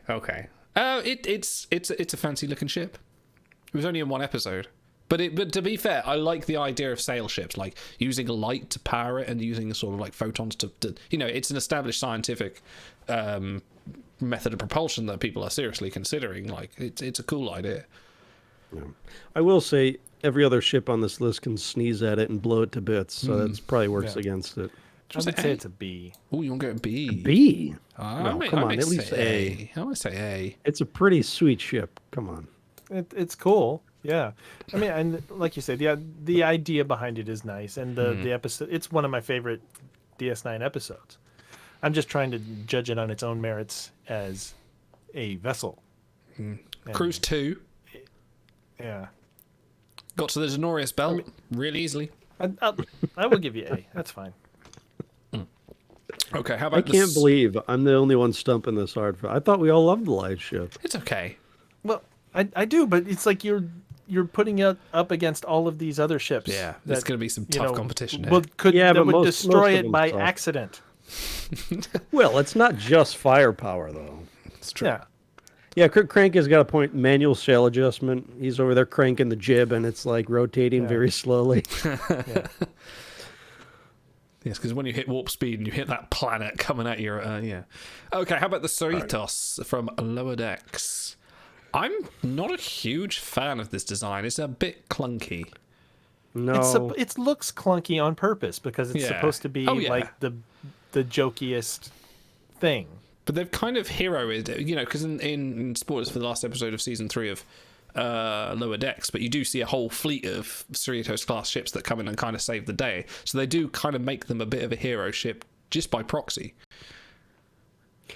It almost looks kit bashy to me because they have a saucer section and then they just like stuck nacelles right on it. There's no body to it. There's no really great connection. It's just a saucer and nacelles. It's as bare bones as it gets. I never like how to get to like the engineering hull. I'm sorry, I've got a bigger picture, but to get to the engineering hull, you have to go through the nacelles, or you would have to beam there. Like that just seems like a bit of a bit of a contradiction. I think this tops out at C. Yeah, I'll go for a C. I know a lot of people love the Cerritos, but I can think of other ships that I love more. They love the show. Yes. I think they love the Cerritos because they love the show, not because they love the ship. Okay, how about the good old Borg cube, the Rubik's Cube of Trek? I apologize for my previous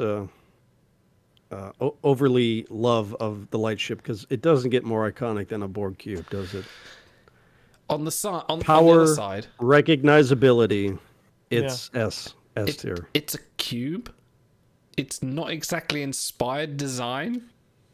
It is, but it fits the Borg, though, It right? does. That's the whole point that they don't care about. But it is form. 100% and nakedly a kit bash. It's like that is literally what was done, was just taking bibs and bobs off of hundreds of other things and just gluing it all together. And made But that's lots. the Borg. That's the Borg aesthetic. They do it with Absolutely, the bodies yes. too. Yes, Yeah. yes. But just like I think that's S tier. S? I wouldn't say S. No way. Cat says S tier. No. I say S tier. I say A at the most. All right, But, it's 2-1. So go on, Big. Yeah, I will give you S. It's just wow. But with the idea we that can always bump it down later. Yeah, but I think it's outside one of like the the most, Enterprise D. Yeah, one of the most memorable things in Star Trek. It's like it's Constellation class, it's Galaxy class, and then it's that.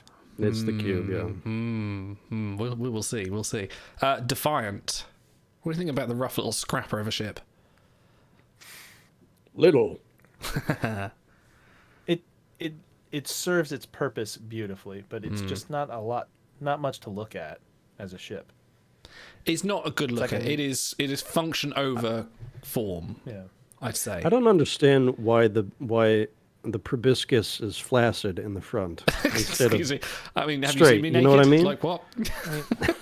No, but you know what I mean, right? Why does it tilt down? Yeah, it's a bit weird. It's like you ever seen an armadillo?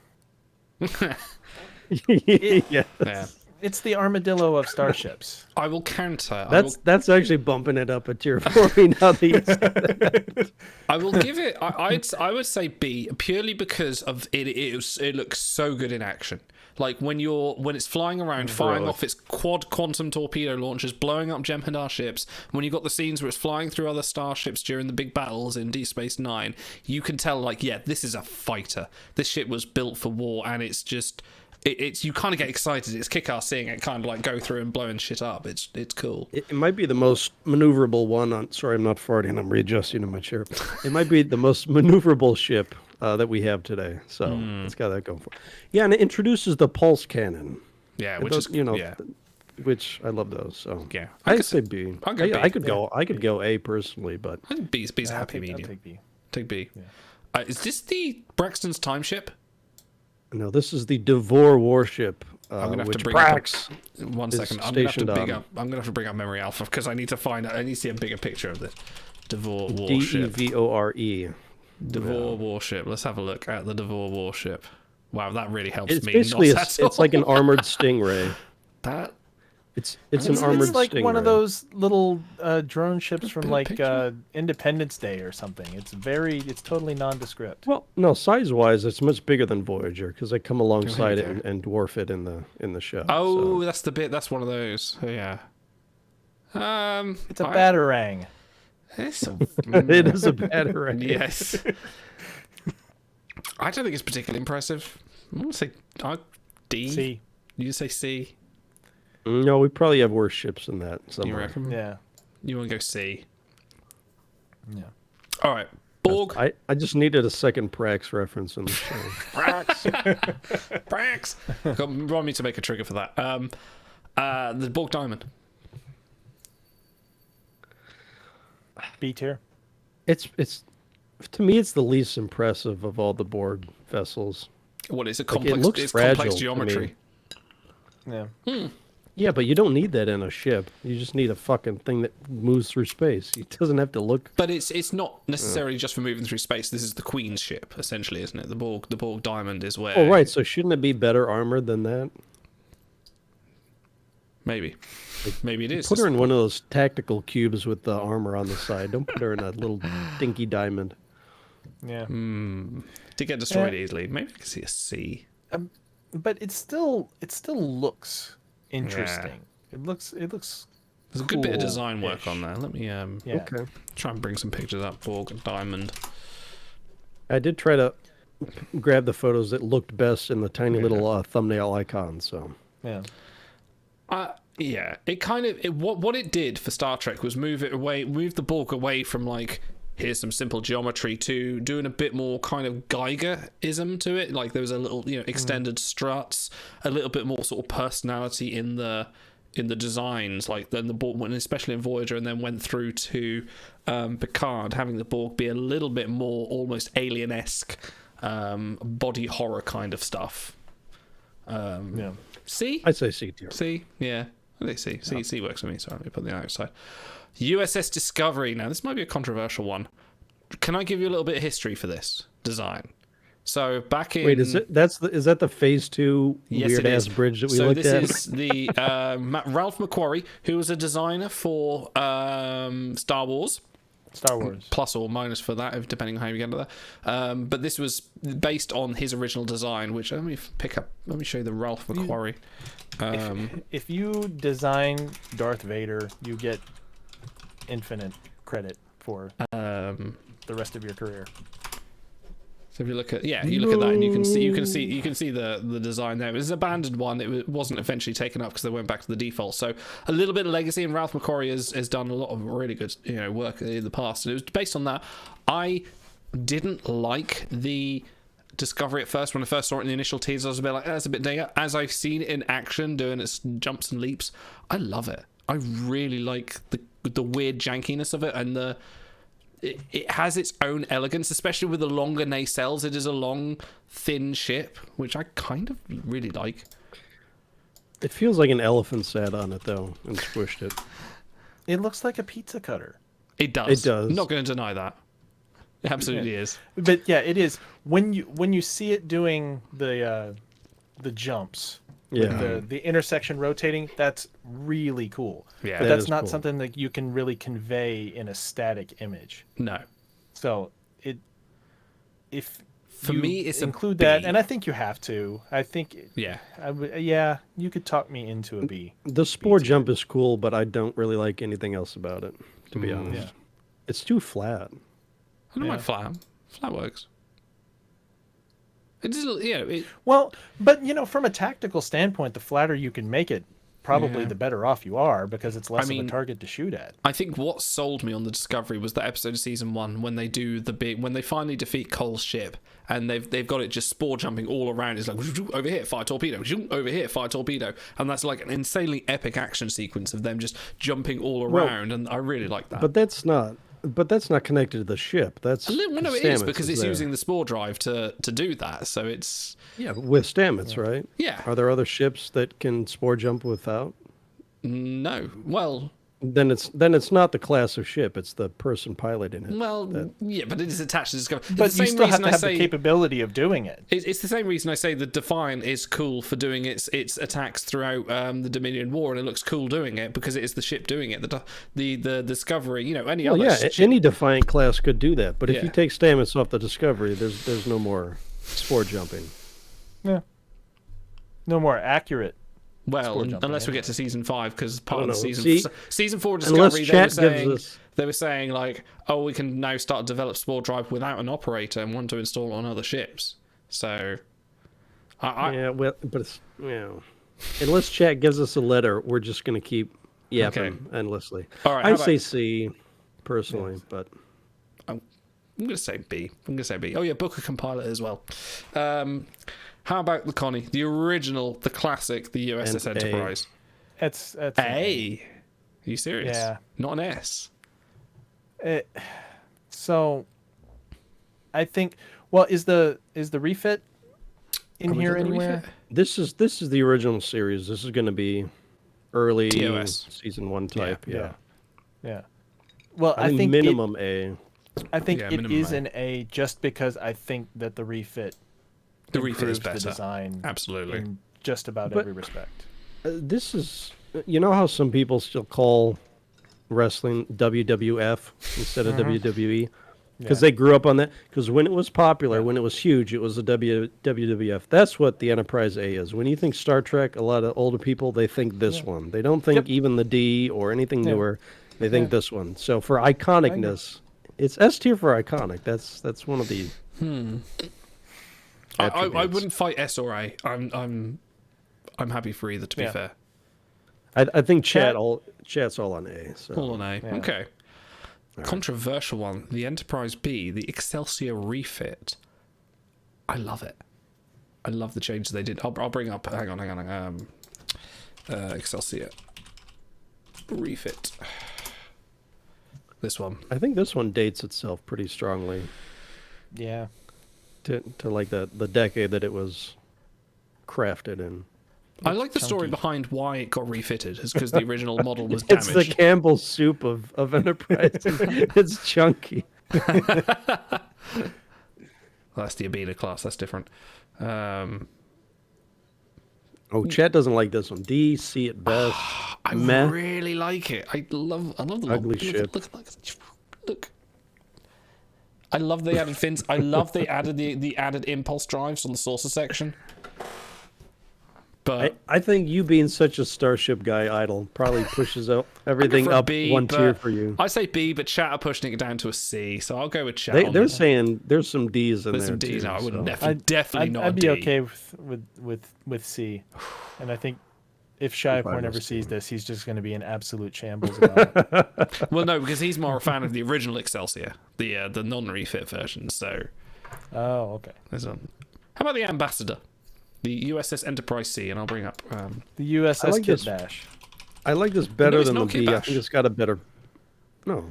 Well, it just feels like it takes elements of the Galaxy and then Well, that's kind of the point, though. Excelsior and yeah, it is. It's supposed to be the hybrid between. I think it was designed quite well because of that. To be I think it's got yeah. much better flow than some of the. When we're talking Federation ships, there is a little bit of you have to take into account flow. They're not the Borg. They No. do care a little bit about how sweet their spaceships look. Absolutely. Yeah, they're the most design conscious of all the species as the Federation. I'd probably give this one a B. We don't see it a lot. B. I mean, if We this don't. was like the definitive TNG ship, I think we'd all Yeah. rate it more highly. You see it in yesterday's Enterprise, and you see it in the Emissary, and that's about it, really. Which is a shame because it's. I feel like you should see it more. I think Chad's on the B bandwagon too. I'll be B. I'll be BBB too. All right, the Galaxy class USS Enterprise D. S. Yeah. S. It's got to be S. It's not my favorite. Like for the same reasons as the Connie, I would give it an A because it's iconic. But I think there are. I prefer other things to it. It's not iconic. It is the icon. Oh no, it is iconic. Yeah, it is. Well, no, it is as iconic as the original Connie now. Like.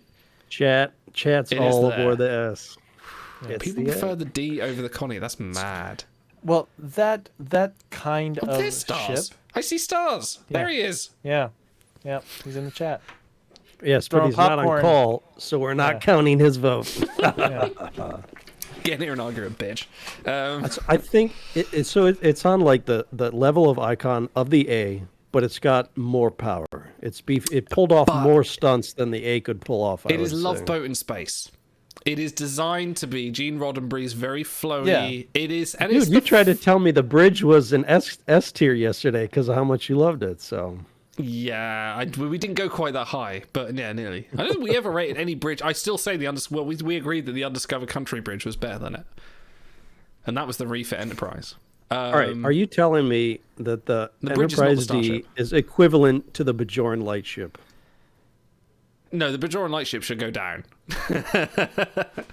On retrospect, now this list is it needs some changing. All right, the D's S. Come on. D is S. I think I'm gonna have to bolt after this. So my final wish for this episode is for the D to be Okay, an S. you'll And I depart think things. I'm gonna Stars leave you getting on this call. we need new big. See you, big. See you, big. Oh, hang on. No, that one. There we go. Yeah. I think I started off a little strong with the Bajoran lightship. I think that needs to go down a little bit. I just think I feel like the Connie and the Enterprise D are as of level. Like they are now, like there's the generation that sees like the Enterprise being the Enterprise, you're starting off with the TOS, and then like our generation and all the Picard season 3 hype that sees the Enterprise D as the kind of like their Enterprise, in the same way people have a Doctor Who, and I feel like that's kind of the same level. I don't think either design is the best design of a starship. Yeah, but how many times did they have to refit the A anyways? Like the D was this gold standard. The only way they could improve it was by adding a third nacelle and the ability to cut Klingon ships in half with one phaser strike. That's how fucking they had to raise the bar that much to make it any cooler than it already was. All right, how about Val? Okay, You can move the light ship down, though. You can move the light ship down. All right, light ship goes down to a B. Hey, Stars. Hello. Hello. Where you been? What? I've been at work and then relaxing after work. There's no excuse. We've got important work to do here. What atrocities have you been doing in my? What is that on C on the left? Is that? That's the Cerritos. What is that? That's the Cerritos. Oh, you picked a really weird picture of it. No, I picked the one that would look the best in a little 2x2 square thumbnail, which is... Yeah, no, but it's like when I think of the Cerritos, I think of 2D animation. I don't think of like that looks like the Constitution to me. Yeah, I know there wasn't a lot of good animated pictures of it. Yeah, so. Fair. I wasn't gonna put it, dude. It's the right. Hang on, no, Stars is here. We need to revisit something. Right, your breakfast tiering. Okay. Fuck off. Beans on toast are D tier. Yeah, no, they are D tier. I'm sorry. Fuck's sake. What is that in the middle? Is that orange juice in the middle? No, that's eggs. No, that's raw eggs. Oh, that's the off. Rocky Ooh. Balboa breakfast. Yeah, no, get out of here. Oh God. Look, it's D tier. What more do you want? Have you ever had eggs Benedict, Stars?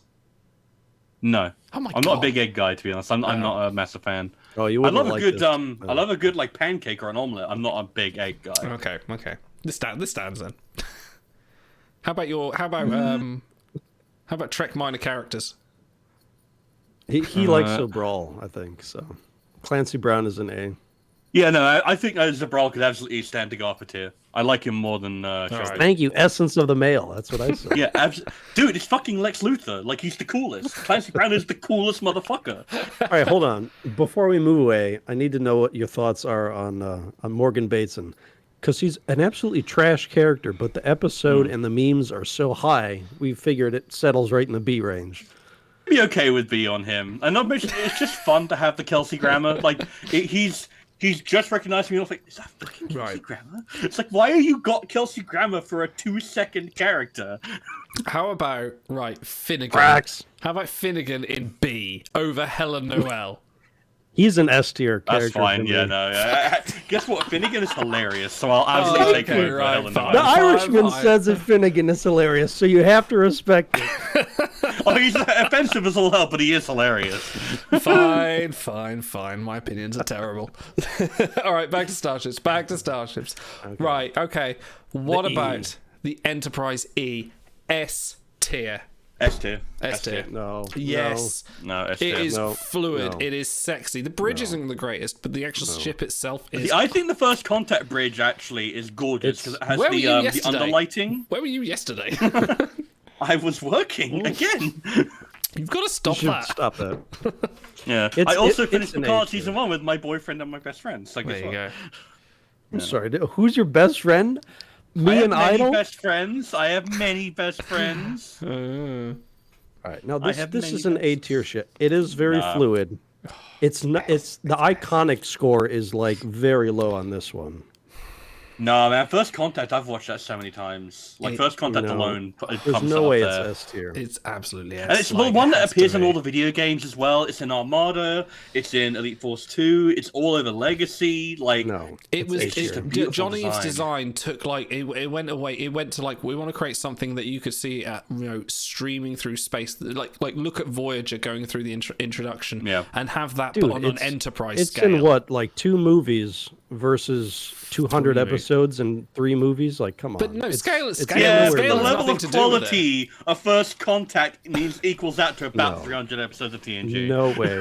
In which case, the fucking You guys are TARDIS is crazy. tier S of everything because there's been 700 episodes. No, I would go with S. It No is way. iconic. It is. No, awesome. here's the thing about the Enterprise Z. It's muscular. It's just an incredibly recognizable design. And guess what? We were on that panel with those ship designers, and they all agreed with me. And it's true. A part of what you have to consider about a ship, and in terms of it being a hero ship and having a recognizable silhouette, and also being looking good from every angle. Can you name a single angle that the Enterprise E looks bad from? No, you cannot. Dude, if you ask a guy on the street to name the classification of the ship, There's no way they would get a Borg cube, maybe. They would get the D or the A. They would not get the E. A schmuck off the street would not know the E. Yeah, but I don't care about schmuck on the street. I care about my opinions. It's an A. There's no way, guys. It's not even close. Sorry, I'm sorry. No, it's absolutely nice. If Beans on Toast I will, is a D, I will this never is come on another episode of this if you put that in there. Guess what? That is In terms sacrilege. of iconic appeal, yeah, sure, it's an A tier. But in Thank terms you. of actual design, No. in terms of what I think a starship should be, it is an S tier. In terms of iconicness, it's B tier. It's not even an A tier. I like Big's in the chat. The Enterprise E is what the D looks like in the midlife You're crisis. saying the Enterprise E is as iconic as the Enterprise C? Really? No. Yeah, no way. Like, fucking, I see the Enterprise C there in B tier. You're telling me that's as iconic as the Enterprise E? Fuck off. Well, no, it's not. It's not only iconic, but that's one part of it. All right, we're gonna pull the Enterprise E in chat. I'm sorry, there's man. no The way Enterprise it's E is S. gorgeous. It's It's stunning. so good. Stunning. Like, and when I think about the Enterprise E, I just think of, like, it's just classy about the way it looks. And also the interior, especially in First Contact, there's just something about the way the set designs work, where everything is a natural evolution of the way the Enterprise D looks, but it doesn't look like a lounge hotel. It all looks like, it just looks utilitarian but comfortable at the same time. so- It's like you can see a long form of evolution to the Strange New Worlds kind of like interior design there. Do you know what I love? I can definitely see the continuity in there. First Contact, we get this ship for the first time. They're showing it off, and already in that film, they're going to walk on, do a spacewalk on it. They're going to go to the deflector Yeah, dish, and they it's show it modern. off so And much. they make a big spectacle of it. I don't disagree with anything you're saying, but that's only part of the equation. In which case, It's gotta be the total Connie should also package. be an S. Well, it's the part of the equation that matters to me, damn it. I would be okay with the A and S. I think that as the total package is worth more than the E. In terms of longevity, see a world in which the iconic, heroic feats, all sorts of things. I cannot see the world. I Where don't know, man. The Borg cube is Enterprise better E than didn't the really do very much. The Enterprise E only Thank had three, you. the Enterprise A only had Thank 3 you. movies. Freudian slip. You know it's true. Well, no, the Enterprise A also only had 3 movies, and he got blown to shit in one of them. Well, it's got a bunch of episodes though. All right, well we'll move No, on the for now. A. All right, The A, I mean. How about the J? Fuck it. No, can we get an E tier in there? That thing looks like it will shatter if you sneeze on it. I It's hate like it. I hate they it. used the stretch tool on that thing. I was very much on the this is a horrible looking ship until I saw the recent renders, which I'm going to find for you, which made it look a little bit gorgeous. From the same Roddenberry archives that we were looking at only yesterday. Let me find the right picture. Actually, I just putting in so much work for something that's going right into the D tier. Oh no, I am. Here we go. Look at this. Yeah. This visual. Oh, you can't really. Okay, you made it shinier, so what? But you can see. Oh, hang on. What's going on? No, hang on. Christ. I like how the top result is I know many people don't care about the J. Thank you, sir. The reason I like this is because you get a little bit more detail. It is a little bit transparent. You can see the sort of like the interior, how freaking huge it is. And Okay, but why is it transparent? Dude, if a stick person was a starship, it would be the Enterprise J. You're not wrong. You're not wrong. I'm not and gonna. it's just a load of the Enterprise J just going like this. If I'm going to pick my battles between the Enterprise E and the J, I'm going to save it for the E. Like I just would like to show these shots of the Enterprise J because it looks That's a little fair. bit better than. It looks better than it ever did in Enterprise because you only saw it like for a tiny bit in Enterprise, but I still don't like it. I especially think that nacelle design is way stupider than the fucking detached nacelles in Discovery. It's a very sort of That's stick thing, bad. and it's supposed to imply It's connected like. by one USB cable to the rest But of the ship. it's supposed to be kind of like, if you look in hindsight, seeing like the 32nd century sort of tech to go towards like detached stuff and things like that, and sort of like thinking like, right, this is what will be the bridging gap between like 25th century Yeah, but the thing technology. is that looks cool. This doesn't. Yeah, it's a little bit concept art, which essentially is what it is. Like there's like a cool idea of like the future where material construction doesn't matter, where you can just build whatever. But We're burning daylight on a fucking D tier ship here. Fine. I would say C, but I'm not going to fight it. Okay, the Decora. Okay. I love Kragan. this Marauder because this I view actually from the really love rear, the design. it's got so much junk in the trunk. That thing has a scrumptious rump. It's got the best rear angle of any ship ever, I think.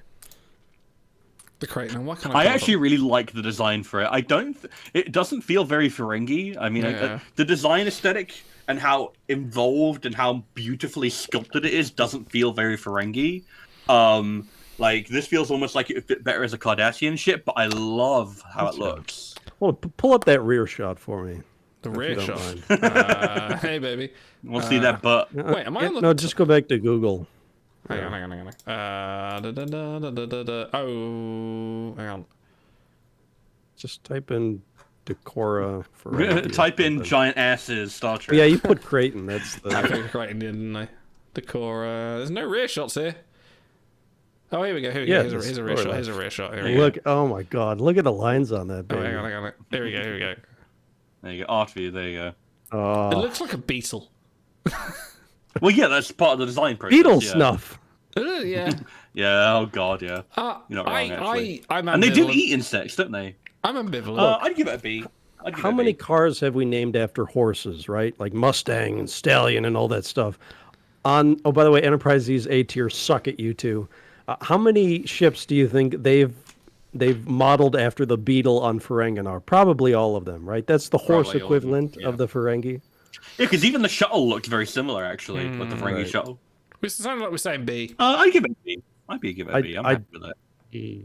That's A tier for me. I know it's not like on par with Enterprise A, but it's so fucking appearance cool. Was in The Last Outpost with your human appearances once again shock us. So yeah, and the energy whips. Yeah, exactly. So iconic. Come on. A tier. Oh wait, no, the A tier is full now because we're moving the Enterprise E down.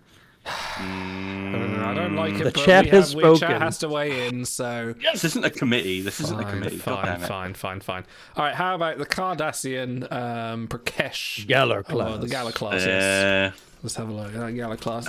It's okay. It's D. I'd give it a D. I like the design, but it just does not get nearly enough play. Oh god, no! It gets loads. Like DS9 features is like every other episode. Yeah, no, but it's like, can you name me a single one? Name me a single Galar class starship. The Prakesh. And don't say the Prakesh because you know that from timelines. You only know that from timelines. No, you're okay. You're fair. You know fair. That's fair. So the two things I'll say in its defense: A, it is appropriately utilitarian for a Cardassian vessel. Absolutely. It looks. If you just looked at it, you wouldn't think Romulan or Federation. You would think either Ferengi or Cardassian. B, the scene at the beginning of Voyager where it's chasing the Valjean class around or whatever, it looks appropriately menacing and bullying, and I do like that for a Cardassian ship. It's also a really nice, recognizable silhouette whenever you see it in the big Dominion War, like wide shots of the fleet battles. But yeah, you just don't get nearly enough play for it. The only time I ever see this thing is when it's getting blown to shit by a Defiant class. You know, like it looks like a mannequin that's lost its arms. It looks a little bit. Yeah. No, it looks like a kitchen utensil. Like you would grab it by the end and you would scoop some soup into your mouth. I've got one here, look. It's the same thing. Yeah, there you go. Yeah. Yeah, It's exactly. Mega Maid, sir. She's gone from suck to blow. I do love the deflector dish design, though. The deflector dish design is cool. So what are we saying here? B? Kind of B or or C? D, honestly. D. I'd say C. I could put it in the C. We'll go for a half medium and say C. I don't think I can't see it in the same as the Enterprise B. Like the Enterprise B is better than that. Anyway, we'll come back. See, to I that. think the B suffers because it was in the middle of all the Enterprises that we were talking about. So I think compared to them, it's not as impressive. Well, it's also the only Enterprise that doesn't really have a big heroic act. Like, We can saving those rejigger refugees some was later. cool or whatever. But like, We'll rejigger them later. Yeah, the Janolan. Is this the next one? The Janolan. That is the Janolan crashed on the Dyson Sphere. Oh, you mean the Starfleet bus? Janolan. That is the short bus of the Federation. It's the retirement bus. That's what it is. Dude, but it's so... There you go. That's from Eagle Moss. The clutch factor. The clutch factor is 100. Oh my god, come on. They held it together with spit and baling wire and stopped the D from being crushed like an egg. It's weird. The fact that I only ever saw it like that, that's what I think of. I think it crashed and looking sad. When they turn it sideways and the little shields flick on. Our chat says D tier, which I don't disagree with, but I am extolling the virtues of a great episode. I like the nacelles. The nacelles are very TMP. It's similar to aesthetic, but it's meant to be similar to like Lifetime. Yeah. Yeah, it's a small little kind of. It's almost like a shuttle. They decided to sort of blow up like. Yeah, it's a retirement bus. Straight up what it is. Yeah, okay. Oh, wait, okay. D? No, I would put it. I would put it in C. It's better than the fucking J. The J is such a disgrace. No, it's in one episode and it gets blown up by. It's a great episode, though. It's a good episode. It's a bust. I'll give it a boost for the episode. I think. Thank you. I think. You know what? Chat is the unanimous TNG for the bias D. in here is incredible. D. Klingon Bird of Prey. Oh, this is the 22nd icon. No, this is That's not the original one, is it? Yeah, it's the original one. I don't know. I've messed up the order here. Hang on. That looks like you. Yeah, because that looks more like the one from. Oh no, it's just a bad shot. Hang on. Let's get the. Because it looks like the 22nd century one, which is all blocky and weird. Yeah, it's weird. No, I don't think it's that one. No, you should go for. If it's meant to be the movie Bird of Prey, that's S tier. I'm going to bring up a picture of the Playmobil one because that's clearly the definitive. No, this is more like No, this is the TNG era type. Bird of Prey. Well, they're the exact same thing. Yeah, but it's not in the movie, so it's different. When they decide whether they're going to decide it's going to be like as small as galaxy classes like Nacelle or as big as a galaxy class itself, they can't decide on the scale of a Bird of Prey. Like, yeah, it's a Brel, it's a Cavort, it's a D12, yeah. whatever. Whatever. Shut up. Nah, this is an S tier ship. I'm sorry. It is very incredibly iconic. recognizable. Part of Voyage Home. Guess what? That's up there in terms of like show someone the Enterprise D, they Star Trek. They will probably say that as well. Klingon Bird of Prey. I would say this is better than the Eve for the total package because they pulled off some real heroics with it. I do think of like the amount of cool shit that Rataran did in the Dominion War, and like what's that one thing that Kern did in the Klingon Civil War where he like bounced it off of like a sun and blew up three pursuing warbirds? Like you can do some cool shit with this thing. It's like the your high performance jet plane that's like gonna fall apart if you push it too hard. This thing lasts on one hit point longer than any other ship ever. Yeah. It was the hero of the Voyage Home as well. Yeah. That's S. Yeah. That's S. We'll go S. Absolutely. Easy. No, hold on. You missed the start. Would you put the Borg cube? Where would you put the Borg cube? And don't. See, the thing is, the picture you've chosen is the best of both worlds version, which is fine, but it's not my favorite version of the Borg cube. Well, I really like the first contact version. General. But in general, yeah, I'd say it's an S tier ship. Interesting. Thank you. I'd agree. Malon Cruiser. Like, even though it's just a box, but it's instantly recognizable as something so unique. It's the coolest box you'll ever own. And you can do cool things with it, like the shot of Best in Q Who, where they show you the zoom in on it regenerating, or the artifact where it's blown apart, the bit in First Contact when it like opens up to reveal the sphere. It's just a cool shit. Yeah, okay. You're selling me on it. Chat's getting really pumped for the Malon garbage scow. Malon garbage scow. Let's get a picture of the Malon garbage scow.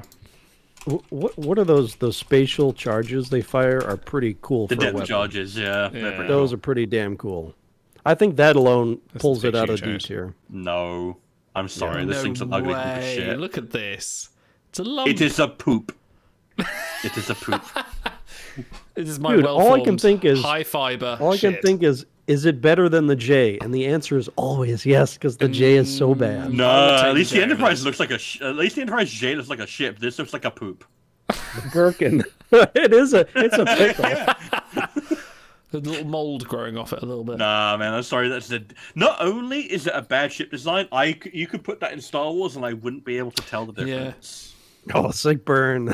And I'm saying that as someone who likes Star Wars design, but that's how bland it is. All right, hold on. Here's the nail in the coffin. It is literally made to haul garbage, and yet the radiation weakens the hold so that it turns into tissue paper. That's terrible design right there. If it can't do what it's made to do. Yeah. That's not great. Nebula class. Now we're on the kit bashers here. That thing is pretty dinky. It's like a guy without a neck. I'd say maybe B tier. No, it's not that good.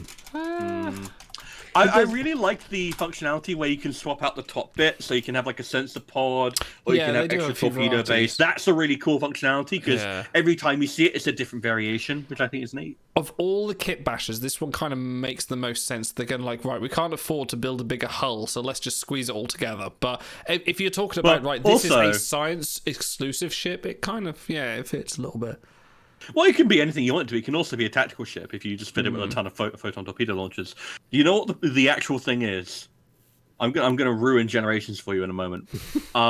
Look at that design and think about how badly fucked up the Enterprise D got in Generations. If the Enterprise D had been a Nebula class and it didn't have as much exposed neck and exposed hull and such a massive surface area to blow up, probably wouldn't have blown up. Hold on, you can't say the E is sweeping and beautiful and then ding the D for having a neck. Come on.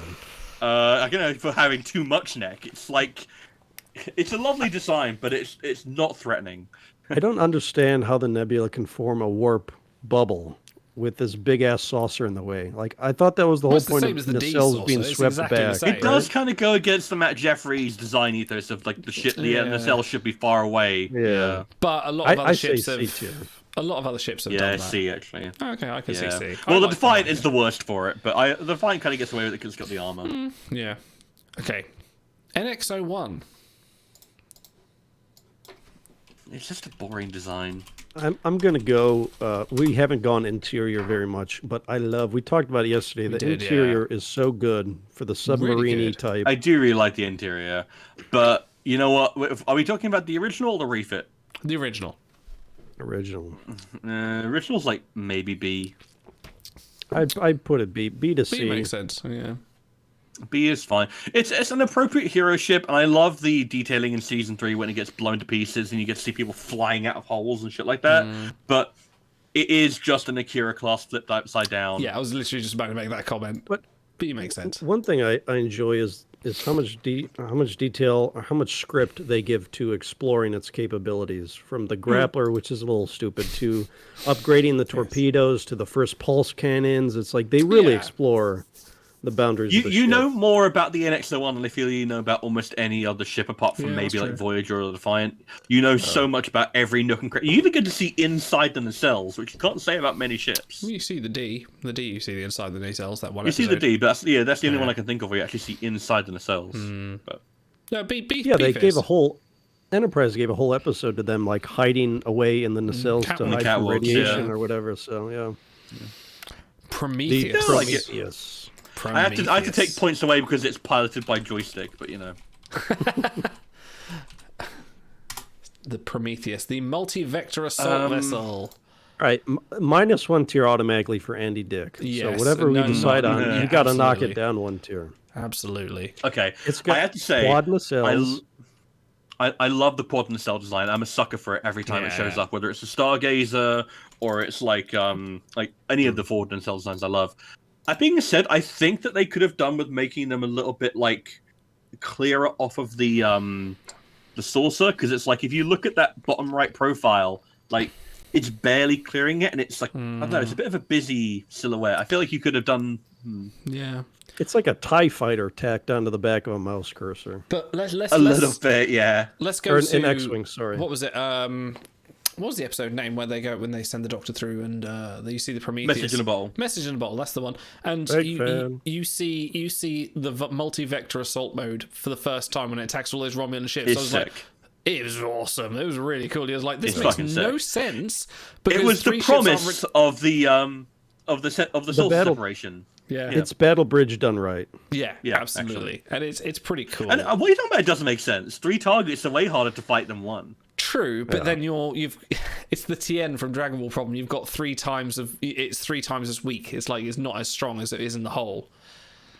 I don't know, man. Like that's why you have the option. That's why it doesn't operate as 3 all the time. No, that's true. Yeah, I like that. Yeah, you've got the options. Having the option is what's important. We're thinking A tier then. Kind of thinking A. No, it doesn't appear enough, I think, to be A tier. I think it'd be a B for me. Because when does it actually appear? It shows up in Message in a Bottle. It shows up in Endgame as an escort vessel for like 2 seconds. And when else? Is it in Picard? I think it might be in Picard. Maybe. But it wasn't just in an episode. It was the entire episode was focused around the ship. Yeah, it was. True. I think A tier and then down to B because of Andy Dick. Okay. I think that's a happy ideal. I'll accept that. You know what? If I got to play around with that thing in a video game more often, I would probably be more like favorable toward it. But since it never shows up in any video games, because it's hard to do that. That's such a shame. Yeah, it doesn't even show up in like Legacy or Armada. No, what a shame. A bit of a shame. Maybe it does mod. I think it's a mod for it in Klingon Academy, but yeah, it doesn't count. Probably, yeah, that makes sense. How about the Reliant? Well, you mean the Miranda class? The Miranda class, yes. Yeah, we could say specifically the Reliant, though, if you want to talk about heroic. Well, if you want to talk, guess what? That top left shot, that's like fucking iconic shot. Yeah, from yeah, Wrath of Khan. This one, like that is so well done. Like Dude, the phaser fire, the phaser fire, like banging away on the hull like a little typewriter, is so cool. Both so the good. ships. It's weird, and you get to see this thing get fucked up. You get to see like that back part of like the glass will shatter. blows. You see the cell get blown away. I thought Yeah, the Enterprise shot it, and it got there. And then you get to see the torpedo bay just fucking explode from the inside out. Like you see this thing get ruined, and that's always cool. Yeah, I like this, even though it is kind of a kit bash of the Enterprise refit. But it's a really good kit bash. It makes sense as well. It's like it is the ship they send out on science scouting missions. That doesn't have to be the full multi-mission explorer. It is the dinky version of the full ship. It's what the rest of the fleet is. Sorry. How much have you guys played Star Trek Starfleet Command? Play a fair bit, yeah. Not at all. Okay, because in that game, you can you get a class of ship, and then you can refit it with different weapons and shields and stuff. I always refit this baby with a bunch of missiles and fire them all at once. And nice. Anyway, I remember it from torpedo boats. Yeah, it's also really good. I don't remember if you remember Idle. It was a really good support ship in Legacy. Like we had the Enterprise, and we had two of these babies, and it was just a really solid support ship. We can go video game logic. People say A. I could see A. I'd give it an A. Yeah. Absolutely A. Iconic antagonist in Wrath of Khan, turns up in all the other movies, all over TNG, gets blown to bits in tons of DS9 in a cool, heroic way. Like, it's a cool... All right, hold on. We got to take a detour, because I actually forgot to add one I really wanted to. Pull up the Romulan Dederadex Bird of Prey. Wow. TNG era. Yeah. I really like that one, personally.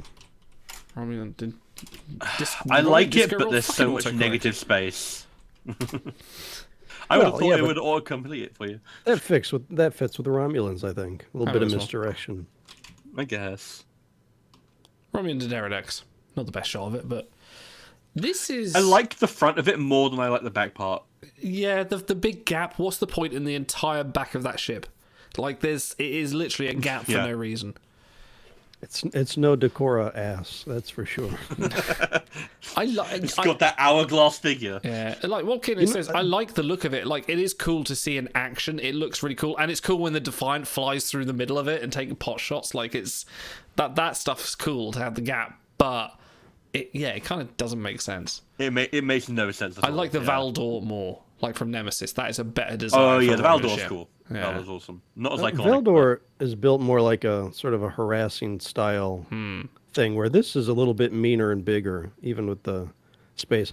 The thing I love about it with TNG, they do, outside of Tomalak being a complete cartoon, they do such a good job of presenting this as like when they show up and the music kicks in and you hear the decloaking, you feel it like in your gut, like, it's a problem. Oh shit, Yeah. they got caught, like they got caught with their pants down. So I really like that about it. I think I do appreciate when they go to the effort of making you know when a ship is a problem. Like when they show up in season 1, you're like, that is a problem to the Galaxy class, which is like been built up all season as like the best and the brightest and the coolest and the bigger ship stuff is of it. It's like, no, that thing is a fucking problem. It can bigger, match isn't us, it? and then You they see it, hold to that logic. You get that nice profile shot of them going nose to nose, and you see the Galaxy class, and this thing is just bigger than that, and you're like, oh shit, like oh man, this is bigger. Yeah. It's cool. Also, as Walt points out, the quantum singularity, which they do explore in Timescape and show you all about that. That is pretty neat.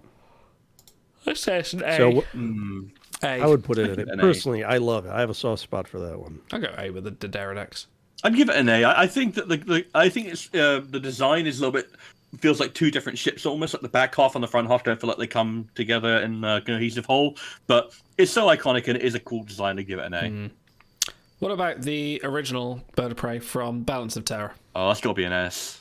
You really think so? Dude, it's so iconic. But it's got paper towel rolls from the cells, which I find a little bit... Doesn't the Enterprise? Yeah, same yeah, design this logic. is just, I don't know. Nah, man. Like, especially like it gets like additional cred for being in Strange New Worlds and Picard. What the fuck is this? Me Welcome TV to show? Me TV. Yeah, what the fuck is this? Anyway. See, now, like, this is a B tier for me. I do love the so paint job. It's pretty fucking... They never give ships sweet paint jobs, so that is they a don't point. do it anymore. Sick tats. Yeah. Like, I also, you have to give it points for being extremely dangerous. It nearly killed the Enterprise. It destroyed all those outposts, like, single-handedly. Like, that's one ship. It is powerful. It's It has like an additional Mark Leonard. It is basic, It like feels like Cranky the says. Defiant of the Romulans. Let's have a look at the top view. Hang on, this might be In terms It of probably size can't and power. last in a... ooh. That's a cool little chart. Well, Bring that up. that's like part of the conceit of the episode is There we they go, yeah, exceeded to their this. power curve to have higher output for a shorter time. So Oh, it's that's kind of cool. like the Defiant, which... That's how they remade it in Picard. I kind of think I prefer the Picard version, but we're doing the original. We're doing the original. Well, yeah, it's a bit one, more but- detailed, but you have to give it points to go because it is the exact same class of ship. They point it out. It is a 23rd century bird of prey. Yeah, I may say B. I'll be happy with B. I don't know. so I chat personally says- give it an A, but Chat says S and A, and you'd said S before. You're settling into A. All right, we'll go A then. Sounds like that's an I, A. it's just like if you're talking about iconic Balance of Terror, is an incredible episode. Yeah, absolutely. What about the Scimitar? The Scimitar. Failure on radio. 47 billion torpedo tubes. 8 million cannons. D. It's a predator. Yeah, it's I a want to fucking know. piece of shit. I want to know how a bunch of like Riemann miners Yeah. under the yoke of the Romulans managed to build You this know, fucking thing happens so in often. secret.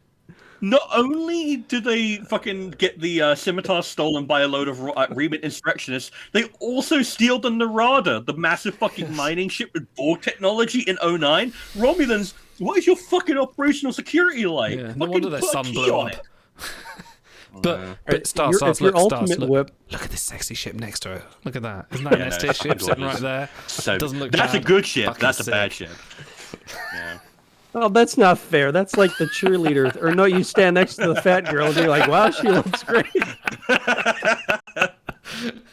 No, I hate the scimitar. D tier. I hate it. D tier. Dude, I'll if stand your it. ultimate weapon requires your opponent to stand still for about 4 minutes while you charge up, it fucking sucks. Yeah. And also, if all it takes to destroy the entire ship is to stand on the bridge and shoot one console, guess what? You made a shitty design. So Cranky does say it looks evil, Yeah. which is kind of true, but it's like almost cartoonishly evil. It was. But you It know was what I more actually have to menacing point out than is Tom Hardy. well, yeah. You know what I think is actually is my thing Deanna. I hate the most about the scimitar.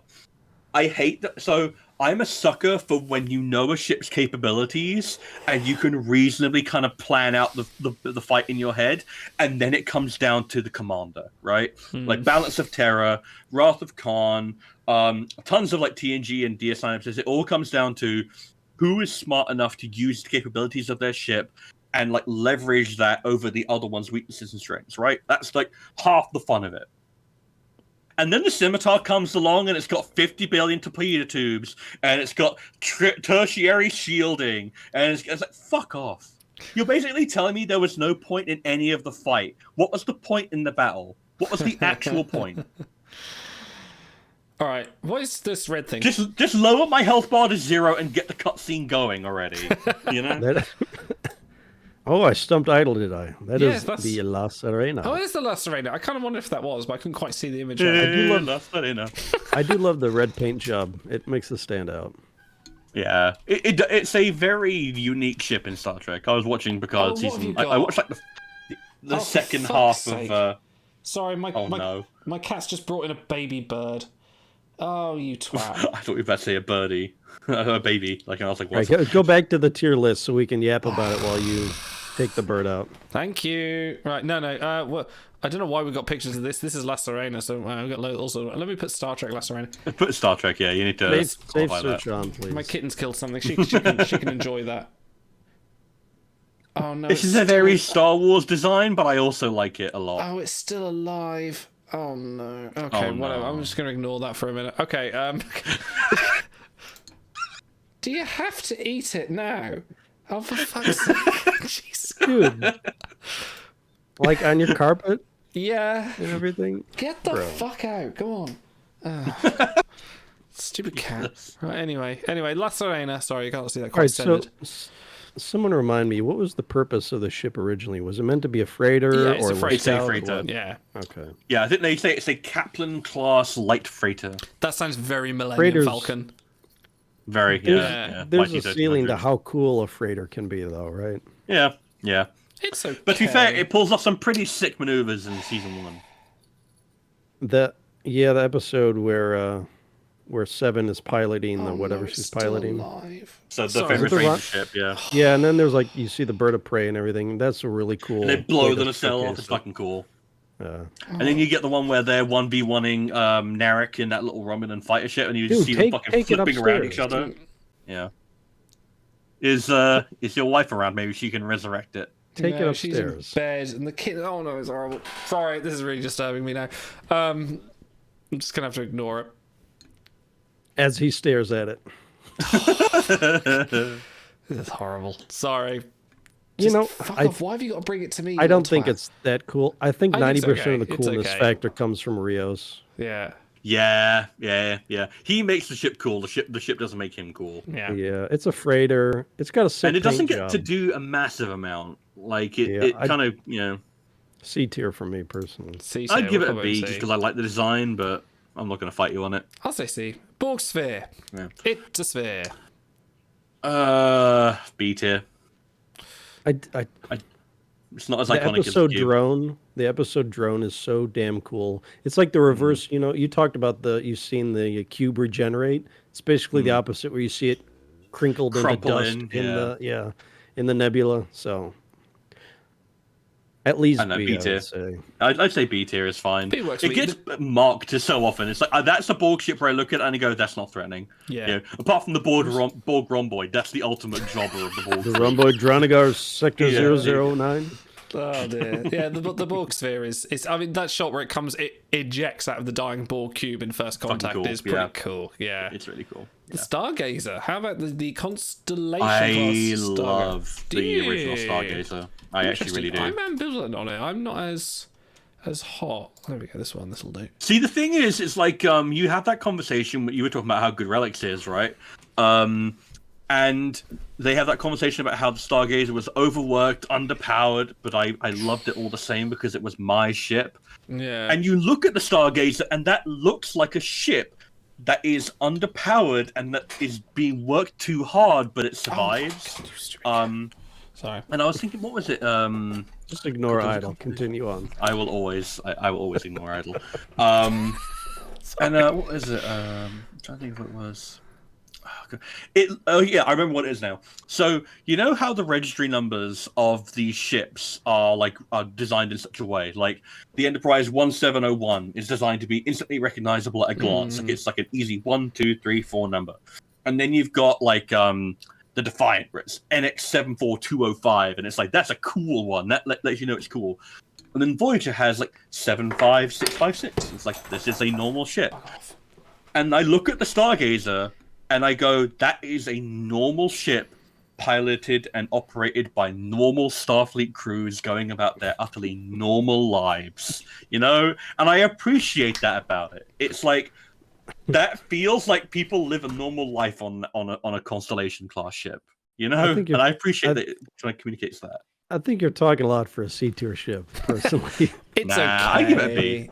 I give it a B. I like that it's an original design, but the nacelles are like just flattened versions. They've basically taken them and made them sideways. Yeah, they're flipped. Yeah. There isn't much of a secondary hull on it. It's okay. But come on, Picard maneuver though.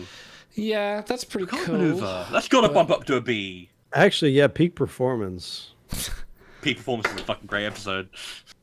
Wait, The did they use that class? Yeah, is that the one? Yeah, the Hathaway. Yeah. And the Victory was also. Yeah. Where do you want to put tier, it? Thank you. But I will say the fact that it's like a basic level 1 ship in Star Trek timelines influences me subliminally to think it's total garbage. Voyager, the Voyager. No, it's Voyager. Don't give me with that the Voyager shit. This is the most This is the cursor ship that looks least like a mouse cursor. So I think they did well in that respect.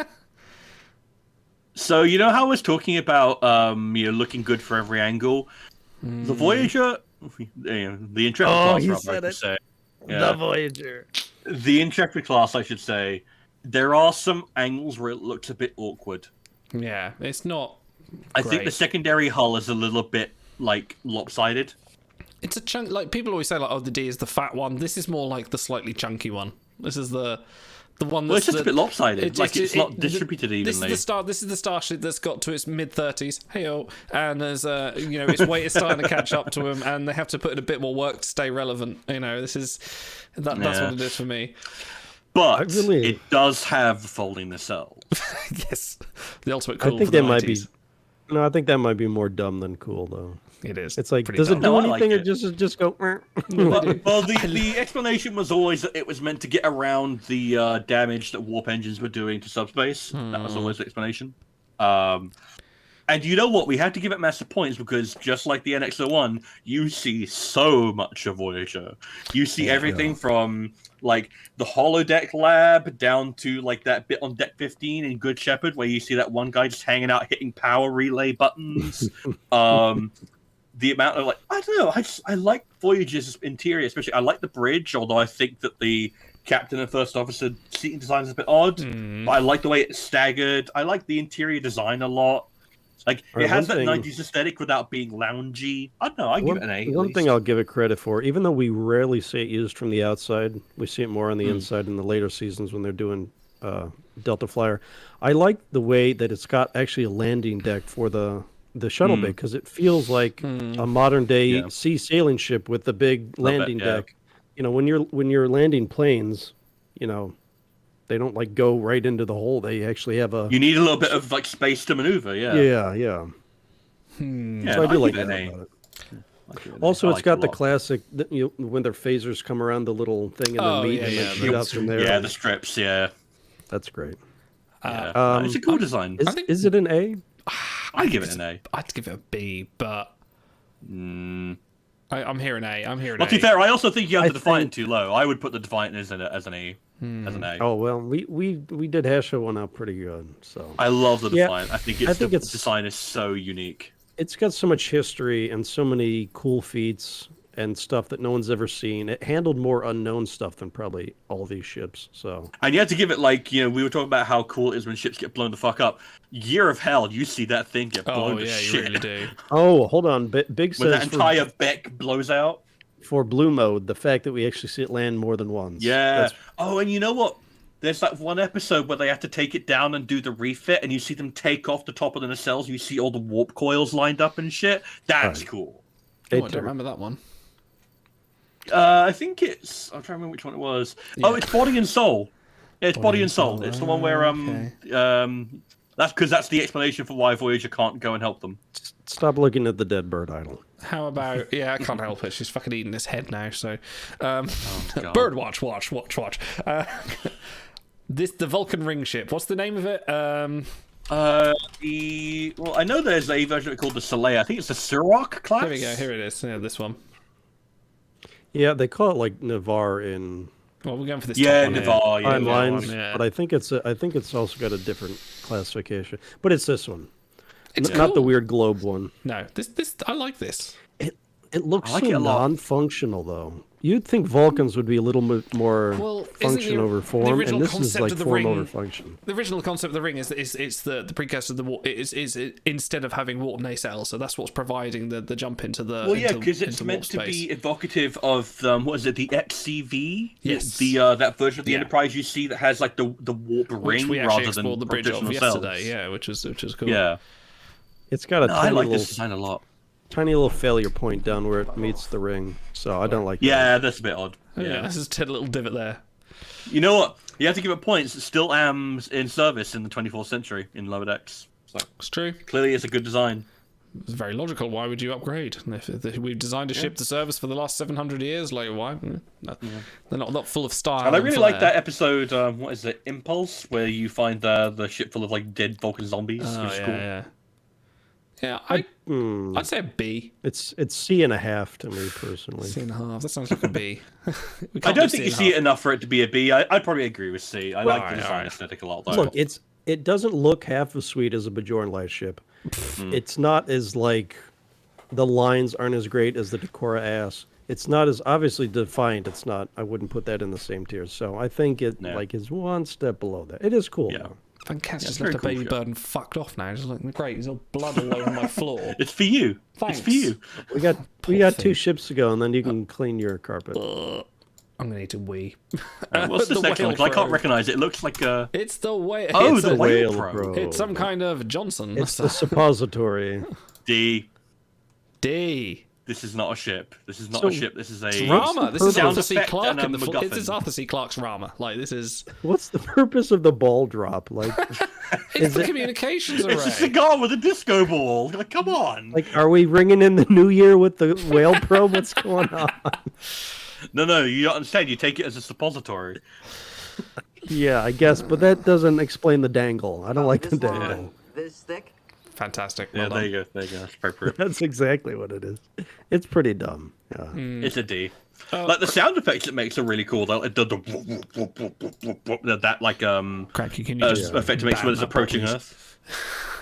Which I'm gonna have to come up with more creative tier names next time we do this. But tier yeah, trash. it's a D. It sucks. It's a D. I'm sorry. It's a D.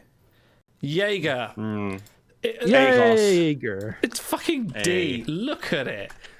I do hate it. It's awful. It sucks. Oh, like the fact that it is the union between Chakotay and Janeway's ships makes it like it's the S tier for me. But the more you look at it, just the worse it gets. Why? It really is bad. Who thought this was a good idea? I think the worst part about it is that why would you take the saucer like part of one of the most advanced ships in your fleet that has like neural gel packs and then you stick the end of a fucking raider on it? What the hell is wrong with you? But it's not even. That It's is a not just the massive waste of resources. They haven't just taken the Raider, they've taken the Raider and blown it up. They've made it bigger than the original awful. Raider just because it's so disgusting. It's really horrible. Look at it. Like, why? bad. Yeah. What function It doesn't look good from any angle, let alone like you look at it and you go, "Oh, someone didn't love you." I'm not even going to put this. This is tier E. I'm leaving it there at the bottom. It's not even going on the list because I think the J is better looking than this piece of trash. But it was featured in It was featured in DS9 episodes for some reason. Like, Because they needed like filler. But why? Do you ever think about how we were robbed of seeing Sovereign class ships in DS9 because Rick Bowman's a dipshit? Can't conflate the two series dumb. together. They have to have different uniforms. That's the Enterprise! Fuck off. No one cares. There's another Enterprise, yeah. Yeah, whatever, Pac-Man. Right. It doesn't help that like it's got no smoothness to it, and the color is like the same color they use for a lot of literal ship models. So when you look at it, you just think, oh, it's just a model.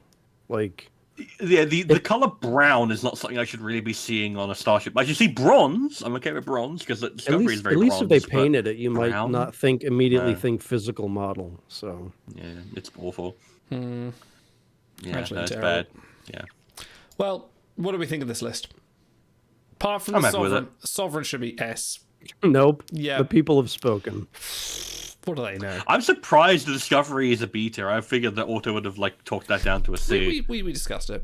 I think. Yeah, I think I was the dissenter. So the coolest thing about it, the Spore Jump, which we all agree is really fucking coolest. But that is because they have the pilot that can do it. It's not inherent to the ship itself, so you got to take a little bit of time. It was designed to do that. Yeah, because the Glen. I know you two are going to disagree with the Glen anything was I say designed for that as Discovery-wise. well, but the Glen failed because they didn't have a pilot. But the Glen could spore jump, but they didn't have the means to do it properly. Yeah. And in Well, fact, they failed because Stroll was so yellow. and that's it.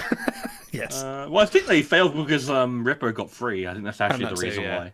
They couldn't. The tardigrade wasn't contained. Well, they were torturing it, which is fucked up. They shouldn't have done that. So they got what was coming to them. I would move the B to a B. But that's just me. So you know the problem is that you've chosen the Enterprise B instead of the Excelsior class. I'd agree with you if Well, it was yeah, Excelsior you're class, missing but the so Enterprise many B is a bit ships here. ugly. You're missing the Look, Centaur you class. can't do everything Where's in the the first Enterprise episode. F? Where's the Odyssey? We got shut up. No, actually the F I intentionally left out. So. Oh really? Yeah. The F's awesome. We'll do more of these guys. Calm down. Look at the F. Look at it. It just looks so good. It's Hey, fluid. if you guys want to submit lists of ships that you want us to tier, we'll have submit them for the next time we're on the show. The next Butter Zone. Maybe we ought to make this his own thing. To be fair, tiering shit. I mean, why not? That sounds like That's fun. what the Butter Zone's for. It's a Oh, catch-all. yeah. So we've decided that Finnegan is the best character in the world. We've decided that omelets are awesome. I think so. And Omelets are the awesome. Borg cube is the definitive style of Star Trek. Look, shout out to the humble egg who ranges from D tier to S tier. Like it's so versatile and used in so many ways. Well, I've got a baby bird to clear away. Oh, it's And still, I believe I might be able to start Picard season 2. So it's still I have to do moving. It's horrible. I'm just going to kind of let it die, and that's horrible. Yeah. I'm glad as you're not someone wearing who a ha- Starfleet uniform. That'd be a dereliction of duty. Oh. As someone who's had cats drag in a lot of living creatures, I feel bad for you. It's Yeah, pretty that's great. The rough. worst thing is she came out and went, "Look what I've got." I'm like, "You little shit." Yeah, no, because they think they're feeding you. They think they're doing a nice thing. Anyway, Where did scrambled eggs get put? The classic eggs and bacon went into A it was tier. that was an A. Eggs and bacon. Full English. I Should feel like be an anything S. with bacon in it should automatically be an S tier, but you know. Anyway, Wait, is pizza in B? Fuck off. Pizza should be an S tier. No, that's cold pizza for breakfast. yeah, it's Depends on the breakfast. pizza. Yeah. Look, you should have Yeah. joined earlier if you wanted to argue the Yeah. point. I was at work. Sure. No, excuse. Anyway, Work, a likely story. Work. if you haven't checked it out, check out all the charity stuff we put up recently. All the videos are up there. Some amazing stuff on there. Very nice, very very good stuff. It's all very We entertaining. did a good job. We did a very good job. It was an amazing night. It Our was good times. guests carried the evening. Well done, guests. Absolutely couldn't have done it without It's them. actually true. And if you go on our YouTube I can't talk now. YouTube channel as well. Me and Otto last night had a look through the Roddenberry Archives bridge exploration, where you can walk through every bridge of the Enterprise. It's absolutely stunning. It's so. I'm gonna I be don't watching that even video. like. That sounds like a lot of fun. It was I don't even really love good. ship stuff. It's so cool, and you can go walk through it yourself. It's like a video game in a browser. You, It's you really don't need a cool. high-end computer or anything. Just you can go to. I'm going to give you the link. I'm going to put the link in chat. And if you've got a computer with either Chrome or Edge browser, doesn't work on Firefox, sadly. You can go. Oh look, we can show it here. Oh no, I can't because it's not going to work. It won't show. It will show you a button next to there saying "Do navigation," and then you can literally walk through concept bridges, the NX-01, even the Enterprise F's bridge, which was shown very briefly. It's seriously cool, and we tiered them. We rated every single bridge last night, and the results We may did. surprise you. So go and watch that. That's a good load of fun. But we'll be back. We'll be back on Wednesday with... What are we doing Wednesday, Stars? I think we're doing games, maybe. We are doing the Trek Time show. Oh, the Trek show. Yes, the Trek show. We'll catch up with a lot of news. We've got a lot of We're news going to be catch talking up. about Strange New World Season 2 trailer. Yes, we are. And I will have thoughts about Picard Season 2 by that point. Oh, which I'll be interested to hear. We'll do a little... Because we literally finished Season 1 last night with Brady. We literally did 5 episodes in a row. Joining us for that, Auto? I think so. Awesome. Maybe we'll talk... Oh, no, we can't talk Picard Season 3 if you haven't seen it yet. So, no, maybe not. We'll talk Picard Season 2. Maybe we can talk about Season 2 and my thoughts on it. Okay. I'll be perpetually late. We'll just tier stuff in every show until we get bored of it. And on Tier that- your tier list. And on that note, we will see you later. I'm going to leave you in the very good hands of one Miss Look. Kate Colombo. I was going to put our faces in one of these so they could tier the host, but I'm like, no, they're going to put me in D and I'm going to cry myself to sleep, so we're not going to do that. You're S tier in my heart, Otto. Yeah. Oh, thank you. You're about You're a an A. C at best. You're about an A for me. Maybe a B.